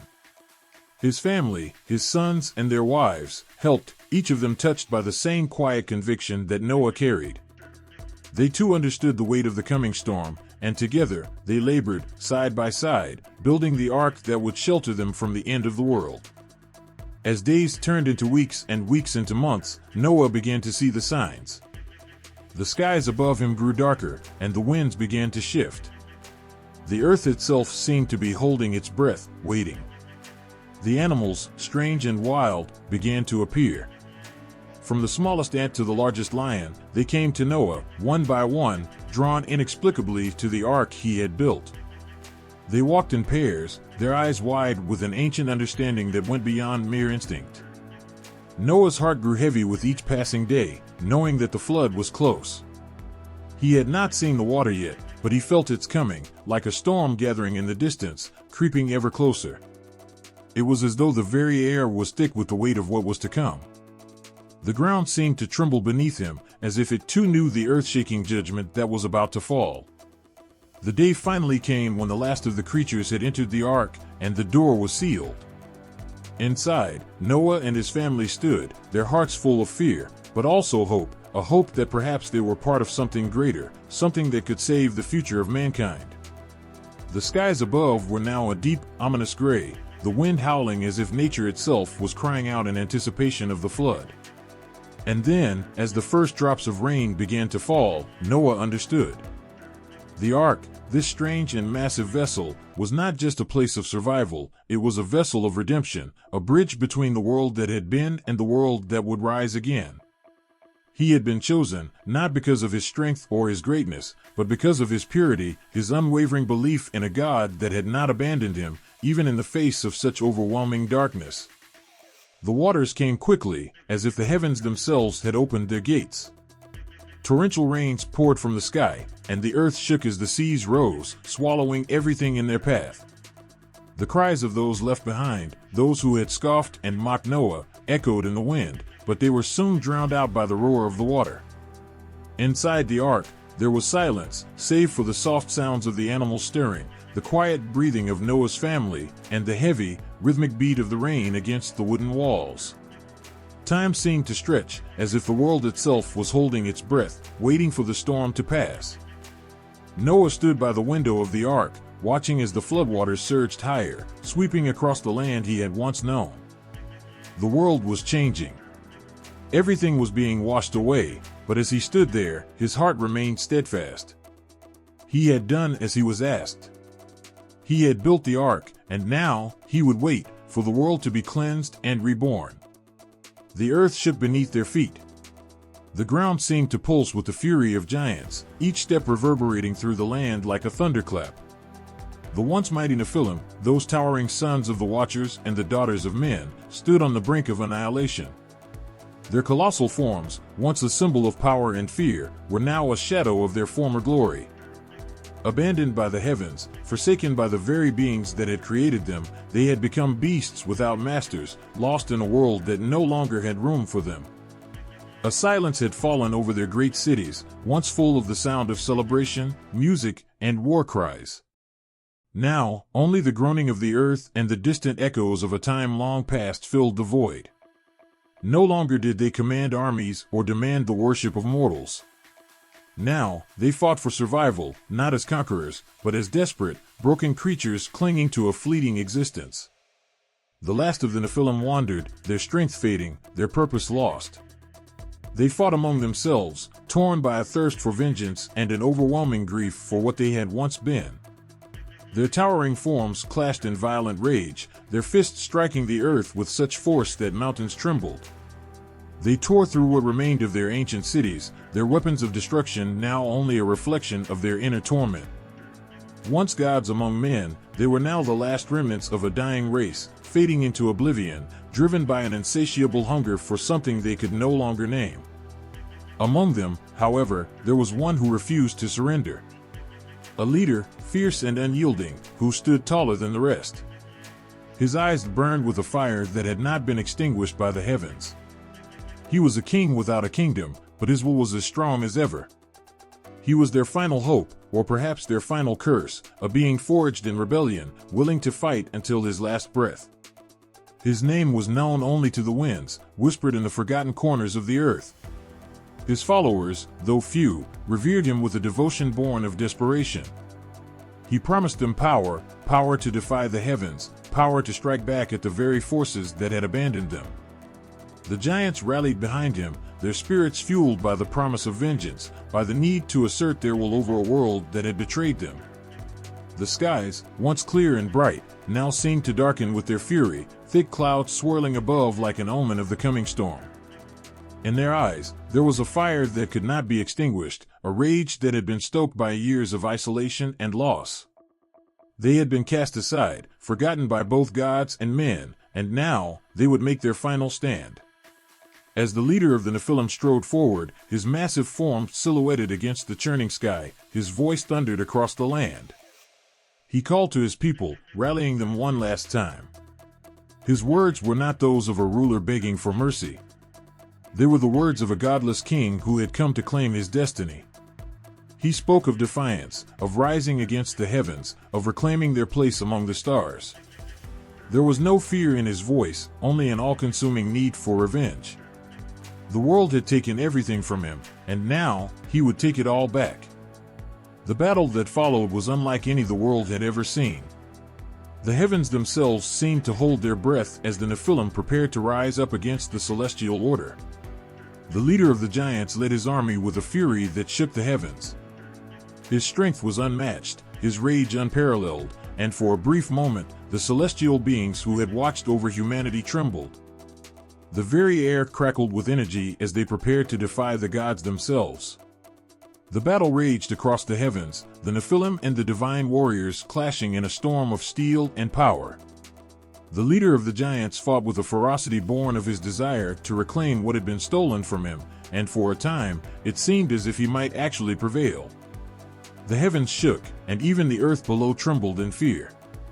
His power was immense, and the sky itself seemed to bow to his will. But as the battle wore on, the tide began to turn. The celestial beings, Michael, Gabriel, and Raphael, descended with an overwhelming force, their strength bolstered by the will of God himself. The leader of the Nephilim, though powerful, was but a mortal creature, no match for the might of the heavens. The battle was brutal, with each side pushing the other to the brink, but the power of the divine was too great. The moment came when the leader of the Nephilim, broken and battered, stood at the edge of the battlefield, his eyes filled with a last defiant rage. The heavens had won, but at what cost? The giants were dying, their civilizations falling to dust. The promise of immortality had been nothing more than a fleeting dream, a hollow lie. The last Nephilim, standing alone against the forces of heaven, was struck down in a final, crushing blow.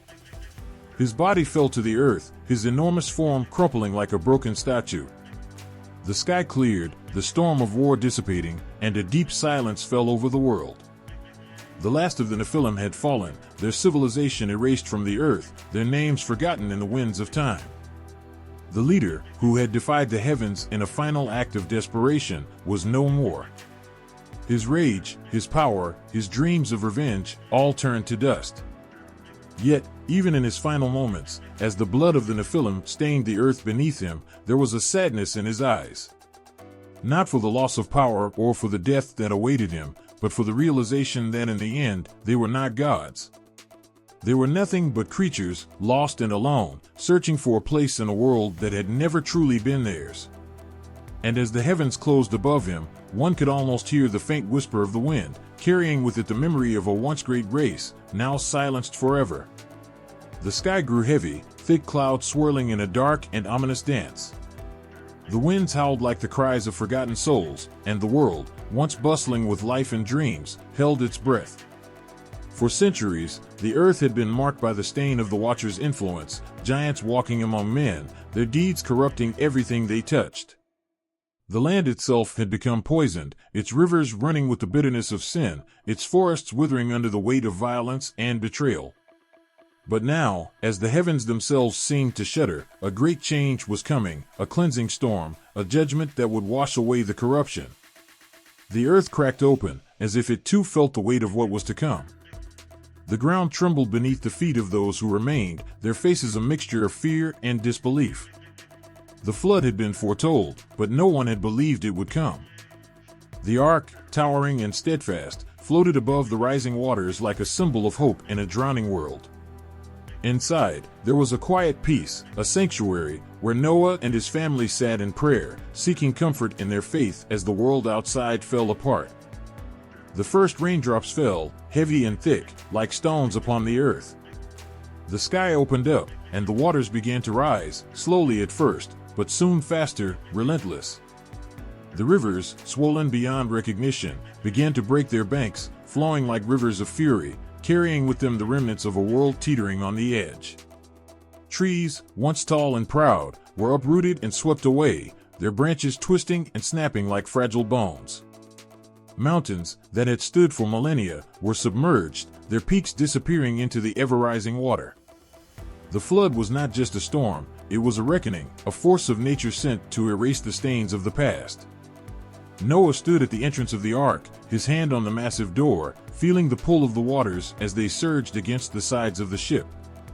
He had been warned, told that this day would come, but now that it had arrived, it felt too great to comprehend. The world, his world, was vanishing before his eyes. The cries of those left behind reached his ears, but there was nothing he could do. He had followed the instructions given to him, had built the ark as he had been told, and now he was sealed inside, along with his family and the animals, waiting for the storm to pass. As the floodwaters rose higher, Noah's thoughts drifted to the people he had once known, the neighbors who had laughed at him when he built the ark, the friends who had mocked his faith. He had been called mad, a fool for preparing for something that no one believed could ever happen. And yet, as he gazed out across the endless sea of water, he knew they had been wrong. The flood had come not out of cruelty, but as a final act of mercy.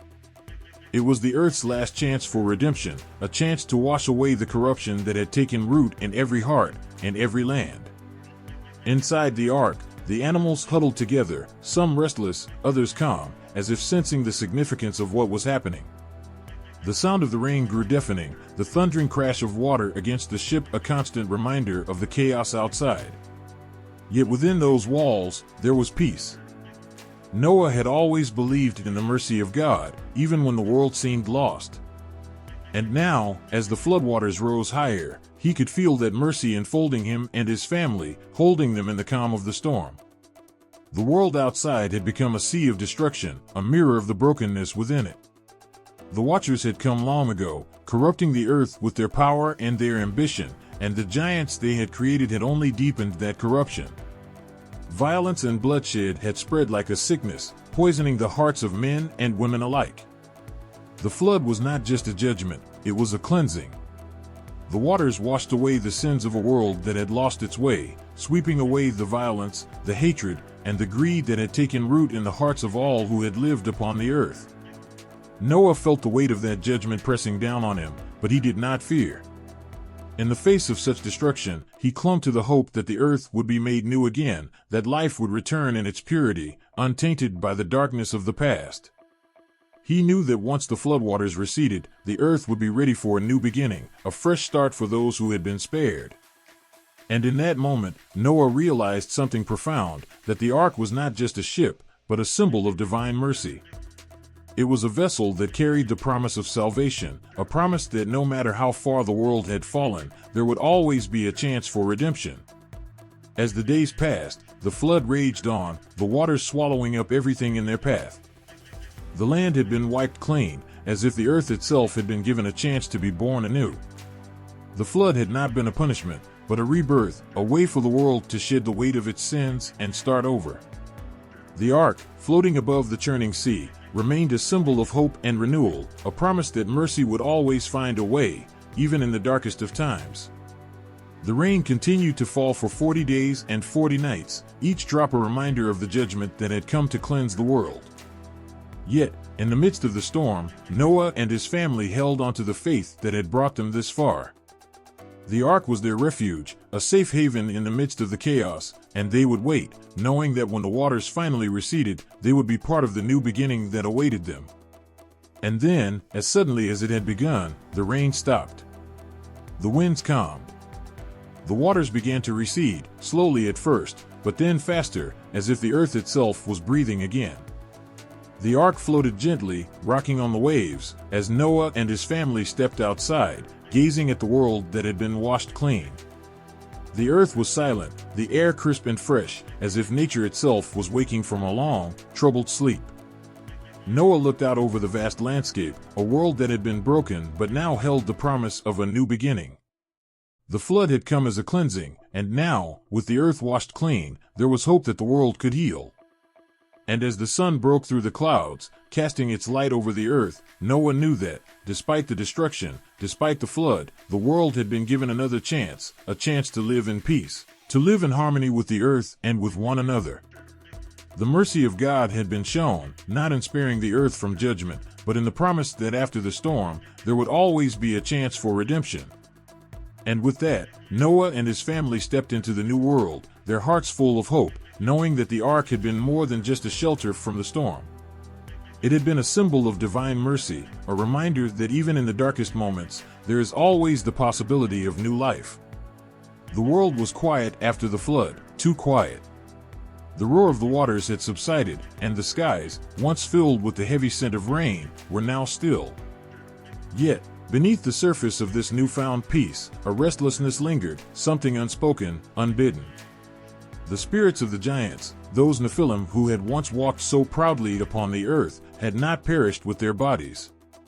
No, they remained, their souls untethered, left to wander in search of meaning, or perhaps revenge. It began with a low hum, an eerie sound carried on the wind, as if the very air was whispering their names. And then, as night fell, the shadows grew longer, darker, thicker. Eyes seemed to flicker in the corner of one's vision, faces too ghastly to recognize, haunting their once proud homes. The Nephilim's blood had been woven into the very fabric of humanity, and now, their restless spirits seeped through the cracks of the world they had left behind. These spirits, freed from their earthly forms, were no longer the protectors they had once been. No longer the giants that shielded or guided. Now, they were bitter, vengeful, and furious at the fate that had been dealt to them. They roamed the earth aimlessly, consumed by rage, looking for those who had wronged them or simply for an outlet for their endless torment. The world they had known was gone, and the world that remained was nothing but a hollow echo of what once was. They had been cast aside, forgotten, their rule broken, and so they walked the earth like ghosts, vengeful, angry, and desperate. For years, whispers spread among those who still dared to live in the wilderness. Children spoke of figures in the dark, tall, gaunt shadows that seemed to follow them in the corners of their homes. The elders told tales of creatures who could change shape, who could possess the living, speaking with voices too deep, too ancient, to belong to any mortal man. It was said that these were the spirits of the Nephilim, the remnants of beings too great to be snuffed out by mere death. Their souls had nowhere to go, and so they wandered, lost and angry, unable to find peace. It was said that some of these spirits could still influence the minds of the living. A whisper in the wind could turn the most peaceful man into a monster. Eyes that once saw only goodness now grew clouded with suspicion, hatred, and fear. People began to lose themselves, swept up in dark thoughts they couldn't explain, urges they couldn't control. They became like the monsters they had feared in their childhood, savage and driven by the same thirst for destruction that had defined the Nephilim's reign. The tales told by the elders became more than just stories. They became warnings, handed down with trembling hands, voices hushed in the dark, as if the very act of speaking the truth could bring the horrors to life. They walk among us, the whispers would say, the shadows that were once giants, now nothing but echoes of a terrible past. No one could ever be certain when or where they would appear, these ghostly apparitions, these spirits of vengeance. But when they did, they brought with them only fear. It wasn't long before those who had once loved the earth now feared it. The ground seemed to tremble beneath their feet, as if the very soil still held the weight of the giants' fallen steps. The dark forests that once teemed with life were now empty and silent. Not even the animals dared to tread there. It was a place where the restless souls of the Nephilim could be felt, an invisible presence that seemed to press down on the land like a suffocating cloud. There were some, though, who sought to understand. They studied the spirits of the giants, trying to unlock the secret of their torment, to find a way to lay them to rest. But the more they learned, the more they realized that these spirits were not like any other. The Nephilim had once been like gods to humans, towering and unchallenged. And now, their souls had turned into something darker, something twisted. The boundaries between the living and the dead had blurred, and the result was something new, demons. Born from the souls of the giants, these creatures were not merely ghosts, they were embodiments of anger, cruelty, and hunger. They sought not just vengeance, but a return to power, a desire to reclaim what they had lost. The demons that roamed the earth were more than just spirits, they were the living embodiment of the Nephilim's pride, their arrogance, and their fall. Each spirit, driven by its own need for recognition and power, took on a different form. Some appeared as shadowy figures, tall and looming, while others took the form of monstrous beasts, their eyes glowing with an unearthly fire. Their presence alone was enough to send shivers down the spine of any who crossed their path. And in their wake, there was only destruction. Fields would wither, crops would rot, and the land would crack open, as though the earth itself was being torn apart by their fury. In the villages and towns where people lived in fear, there were those who gathered in secrecy, forming small resistance groups. These men and women, tired of hiding, tired of being hunted by the spirits of the giants, began to fight back. Armed with nothing but faith and their will to survive, they waged battles against the demons, knowing that they were not just fighting for their lives, but for their very souls. But for every demon they destroyed, two more seemed to appear. It was as if the spirits of the Nephilim could never be truly banished, their anger and hatred too strong to ever fade away. As the years passed, the evil spirits that once were Nephilim spread, infecting the hearts of men, giving birth to the darkness that would haunt humanity for generations. Those who walked the earth with pure intentions found themselves dragged down into the mire, unable to escape the weight of the spirit's anger. And so, it became clear, the demons were not just born of the Nephilim souls, they were born of humanity's own failures and sins, a dark mirror of what had been allowed to fester in the world. The stories of the Nephilim's rise and fall were no longer just tales of ancient gods and their monstrous creations. They had become a part of the living world, with their restless spirits weaving through the lives of every person they touched. They were no longer just the giants of old. They had become something far worse, the very ghosts of what had been lost, angry and desperate, and forever roaming the earth in search of vengeance. The world was not just haunted by their memories, it was cursed by them. And no matter how far one ran, no matter how deep one hid, there would always be that lingering presence, a shadow on the wind, the whisper of a vengeance that would never cease, never rest. The Nephilim had fallen, but their spirits lived on, forever hungry, forever restless, forever seeking a world they could never reclaim. The air was thick with the weight of eternity, as the final act of divine will was set into motion. The abyss, a vast, unyielding chasm that had once swallowed the rebellious watchers, stirred once again, but this time there was no escape. It had been their prison for centuries, but the celestial forces were not done. The time had come to seal it forever.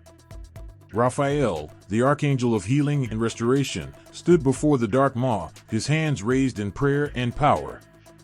Beside him stood Uriel, the angel of wisdom and light, whose very presence seemed to cast a glow on the darkness that threatened to swallow everything in its wake. Together, they had come to perform the most solemn task ever given to them. They were the keepers of the celestial balance, and their mission was now to ensure that the Watcher's influence could never again taint the world of men. The abyss itself groaned as if it were alive. An ominous pulse radiated from it, like a heartbeat that echoed through the heavens. It was the last remnant of the Watcher's defiance, a monument to their rebellion, their fall, and the destruction they had wrought. But this wasn't just a punishment for them. It was a warning for all eternity. The angels had arrived not just to bind them, but to deliver the final verdict of their fate. Raphael's voice, soft yet powerful, broke the stillness. "It is done," he murmured, his words carrying the weight of divine authority. "No more shall their souls roam the earth. No more shall their darkness seep into the hearts of men." Uriel nodded solemnly. The time had come to end the torment that had begun with a single, reckless decision. With a single defiant act, the Watchers had changed the course of history. Now, the end was near for them. No more could they twist the world in their image. No more could they spread their corruption. The chains would hold, their cries would be silenced, and the abyss would close for good. The earth trembled as the angels invoked their ancient power. The skies darkened, and a great wind began to whip through the air. The very elements seemed to sense the gravity of the moment, as if they, too, understood what was at stake. A fierce light began to emanate from the hands of Raphael and Uriel, a brilliant blaze that could not be ignored. It surged forward, a wave of divine energy that lashed against the dark nothingness of the abyss. The ground beneath their feet cracked as the celestial seal began to form, wrapping itself around the chasm like an impenetrable shield. The watchers, trapped within, howled in agony. Their fury reached through the cracks of the abyss, but it was futile. No matter how much they fought, no matter how much they clawed at the walls of their prison, the power of the angels was unyielding. The watchers had once defied the heavens, now they would be forever bound to the shadows. Raphael's voice rose again, carrying the authority of the heavens. Your time is over. Your judgment has come. The light intensified, wrapping around the abyss in a shimmering cocoon. The watchers' cries faded into nothingness, replaced by the sound of 1,000 chains rattling in the dark. The abyss was sealed. But even as the last of the light blazed, there was something darker that lingered in the air, something that spoke of a future yet to come. Raphael and Uriel knew that this was not the end for the watchers. They were bound, yes, but their judgment had yet to be delivered. There was a prophecy, one that had been whispered among the celestial hosts for ages. The watchers would not remain forever locked away. At the end of time, their final reckoning would come, and with it, the judgment of all their deeds. It was a slow and terrible truth, one that rippled through the hearts of even the greatest of angels. The watchers would return, not as those who had once walked among men, but as beings whose punishment had been reserved for the last day, when all things would come to an end. Their spirits would be released, but not in freedom. They would be cast into the fire, their deeds weighed against the scales of divine justice. And in that final moment, they would face the consequences of their pride, their betrayal, and the suffering they had caused. As the seal of the abyss solidified and the light began to fade, Raphael and Uriel shared a brief, knowing glance. They did not speak, for words were unnecessary. Their mission had been completed, but the prophecy was still heavy in their hearts. They knew that the world they had saved was not without its own scars, and the price for those scars would be paid by the watchers in the very end of time. But that was a future far from now, and for now, the world was safe. The darkness had been contained. The watchers would no longer be able to spread their corruption. For the time being, the heavens had won. Yet, the prophecy lingered in the air like a haunting shadow. The watchers' punishment was only postponed. The end would come, and when it did, the heavens would again bear witness to the wrath of those who had dared defy the divine order. Raphael and Uriel, silent in their victory, turned away from the sealed abyss. The world would continue, for now. Humanity would be free to rebuild, to heal. But deep in the silence of the sealed abyss, the spirits of the watchers still raged, waiting for the day their final reckoning would come.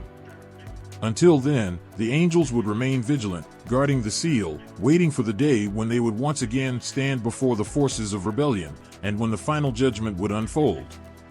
The abyss was sealed. But the prophecy, like a distant storm on the horizon, would never be forgotten. The sun was setting over the land, casting long shadows that stretched across the earth. Enoch sat alone, his eyes fixed on the horizon, where the fading light seemed to meet the edge of eternity itself. The world was quiet, but within him, there was a restlessness, an energy he could not name. The weight of the past, the corruption of the giants, the fallen watchers, these were the thoughts that filled his mind. Yet, in this moment, something else beckoned him. It was as if the world itself held its breath, waiting for a message. Enoch had always been different. He had seen things that no one else had seen, heard whispers that others could not hear. But now, as the shadows grew longer, he felt a presence. It was not a feeling of fear, but of something far greater. It was as though the veil between this world and the divine had thinned, and he could feel the pull of something beyond. Suddenly, his vision blurred, and the world around him seemed to melt away. His breath caught in his chest as he felt himself being lifted from the earth, his body weightless, floating above the ground. The very air around him seemed to hum with an otherworldly energy. He had been chosen for something far greater than himself, something that would stretch beyond time and space. He ascended higher and higher, past the clouds and the stars, until the world below became a distant memory. The earth was but a speck, a fragile dot in the vastness of the universe. Enoch's heart raced with awe and fear as he moved through the cosmos, surrounded by a brilliance that was beyond any human comprehension. It was not just light, it was life, it was power, it was everything. And then, there was a voice, a deep, resonating voice that filled the heavens themselves. Enoch, it called, and he knew that it was the voice of God. You have seen the corruption of the world. You have witnessed the chaos brought by the fallen. But now, you will see the restoration of all things. You will see the final reckoning, when all will be made right. And you will carry this vision back to those who remain on the earth. Enoch felt his soul tremble. The weight of the task ahead crushed him, but he also felt a deep, profound peace. The vision unfolded before him like a scroll, and the images that followed were nothing short of divine. He saw the earth, scarred and broken, but slowly, like a wounded creature healing, the land began to mend. Where darkness had once reigned, light returned. The trees grew tall again, their branches reaching for the heavens. Rivers, once poisoned, began to flow clean once more, carrying with them the promise of renewal. Animals, once corrupted, were restored to their natural state, and the earth, in all its beauty, began to flourish as it had in the beginning. Enoch's heart swelled with hope as he watched the world being made new. It was a sight that filled him with awe, and yet, beneath the beauty, there was a sense of justice that lingered. He saw, too, the reckoning, the final judgment of the watchers, those who had defied the divine order. The heavens themselves opened, and from the very heart of God's glory, the light of truth shone down upon the rebellious ones. The watchers, bound in chains, faced their reckoning. There was no mercy in the face of such defiance, no forgiveness for the pain they had caused. Enoch saw their souls, once so full of pride, now hollow and trembling before the Creator. They were cast away, lost forever, never to return. But in the midst of the destruction, there was something else, a promise. A new generation of humankind, pure and untainted, would rise to take their place. They would live in harmony with the earth, their hearts aligned with the divine will. They would rebuild what had been broken and walk in the light of truth, guided by the wisdom that Enoch had been given. As the vision unfolded, Enoch saw the future, a world where the divine and human were no longer separated, where the heavens and the earth would meet in unity. It was a promise of peace, a promise that had seemed impossible during the darkest days, but now, with the weight of the world's restoration pressing upon him, Enoch knew that it would come to pass. The vision began to fade, the brilliance of the heavens dimming as Enoch's spirit was slowly drawn back to the earth. He felt the pull of gravity, the sensation of weight returning to his body. His feet touched the ground once more, but his heart was forever changed. He had seen the world as it was meant to be, a world free of corruption, a world where the divine presence was felt in every corner of the earth. Enoch sat, breathing heavily, the vision still vivid in his mind. His hand trembled as he reached for the scroll before him. He knew what he had to do. He had to write it down, all of it, the vision, the promise, the judgment, the hope. It was a message for the generations that would follow, for the people who would one day inherit the earth after the flood. They would need to know the truth, the path to salvation, and the cost of defying the Creator. With a steady hand, Enoch began to write, pouring his heart and soul into the words. He wrote of the world's restoration, of the coming reckoning, of the purity that would one day reign. He wrote of the angels, of the watchers, of the giants, and of the great flood that would cleanse the earth. But most of all, he wrote of hope, the hope that one day, all would be made right. As Enoch completed the final line, he felt the weight of the task lift from his shoulders. The vision had been given to him, and now, it was for others to carry. His mission was complete, but his soul was at peace. And then, as if summoned by a force greater than himself, Enoch stood. Without fear, without hesitation, he ascended once more, this time not into the heavens to witness, but to join in the presence of the Creator. His writings would remain on the earth for future generations, but he himself was called to walk in the light of the divine, never to return. His last sight was the earth below, the land that had once been so corrupted but now held the promise of a new beginning. And in that moment, Enoch knew everything would be restored. The earth was still, quiet in the wake of the great flood. The sky, once swollen with dark clouds, now stretched wide and endless. The waters had receded, leaving behind a fresh, barren land. There was no trace of the giants, no sign of the watchers, only the calm, untouched soil that promised a new beginning. Noah's family, the last of the pure bloodline, stood on the shores, their eyes set on the horizon. The ark had come to rest on a mountain, and now they stepped onto the earth with a sense of awe. The world was silent, almost waiting, as if it too needed time to heal. They had been spared from the flood, and with that mercy came an undeniable weight, a responsibility to rebuild, to restore what had been lost. As they planted the first seeds of a new world, there was a quiet understanding among them. The knowledge of the past, the corruption, the fallen angels, the flood, was now their burden to bear. They carried within them the knowledge of both sin and salvation, of how the world had been lost, and how it could one day be redeemed. But as the years passed, that knowledge, like all memories, began to fade. The stories of the giants, the Watchers' rebellion, and the flood would be passed down as whispers, fragments of a forgotten time. In the fertile soil of a world renewed, they would grow into something new, something that would live on in myth and legend, and the stories told around campfires. But not all stories fade in the same way. Some things, even after being buried beneath the sands of time, refuse to remain forgotten. The remnants of the Watchers' influence could still be felt, hidden beneath layers of history. It was in the strange whispers of the wind, the eerie ruins left behind by civilizations long since vanished, the cryptic symbols that seemed to appear in places they should not have been. These things would remain, like shadows lurking just out of reach. And in the quiet moments, when humanity looked up at the stars, a shiver might pass over them, as if the Watchers were still watching. Legends began to take shape, stories of beings that had descended from the heavens, giants who once walked among men, and gods who had given forbidden knowledge to the human race. These were the stories that children would tell, and the elders would hush them, warning them to be careful about what they spoke of. For there was always a danger in pursuing knowledge that was not meant to be known. Even the flood had not washed away the hunger for power, nor the curiosity that could lead to destruction. Humanity, it seemed, would always reach for the stars, even when the price was too high. In the deepest corners of the world, there were those who would seek out the lost knowledge.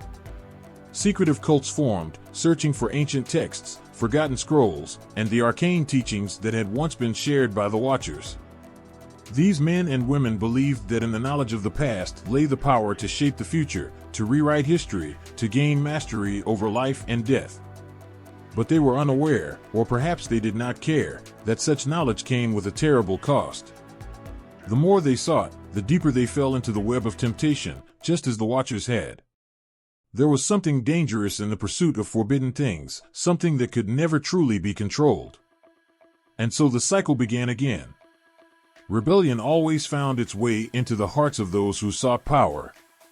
The knowledge of the heavens, once shared in innocence, became twisted and distorted by human greed.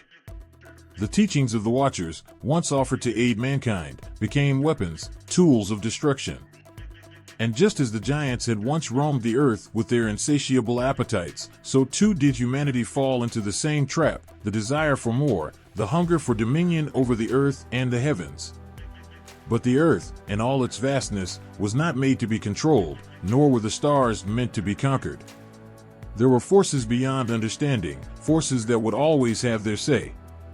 And yet, within this constant cycle of rebellion and redemption, there was something beautiful, something heartbreaking. For even as the world faltered, even as humanity fell prey to its own desires, there was always the possibility of restoration. The world would never be free of the shadows cast by the Watchers, but it would always have the chance to rise again. The power of redemption was not just in the flood that had washed away the past, but in the choice to begin anew. Each generation, each life, had the chance to choose, to learn from the mistakes of the past, to walk a different path, to break free from the chains that had bound them before. And as the years passed, those who remembered would tell the stories. They would speak of the Watchers and the giants, of the flood that had swept over the earth and the divine justice that had followed. But they would also speak of the hope that had been born from it all, the hope that, in the end, goodness would triumph, that the world could be made pure once more. They would speak of Noah's family, who had walked out of the ark and onto the land with a new vision, a vision of peace, of balance, of a world where the divine and human could walk together in harmony. The legacy of the Watchers would never be forgotten, but it would not be the final word. For as long as humanity lived, there would always be the possibility of choosing a different path, one that led to wisdom, to humility, to a world where knowledge was not used to control, but to heal. The flood had cleansed the earth, but it was the hearts of men and women that would determine whether the world would remain pure, or whether it would once again fall into the same trap. The stars above, now clear and bright, seemed to whisper of that promise. The earth, though scarred by the past, still held the beauty of the divine within it. And in the hearts of those who walked it, there was always the chance to begin again. For no matter how many times the cycle repeated, the possibility of redemption would always remain.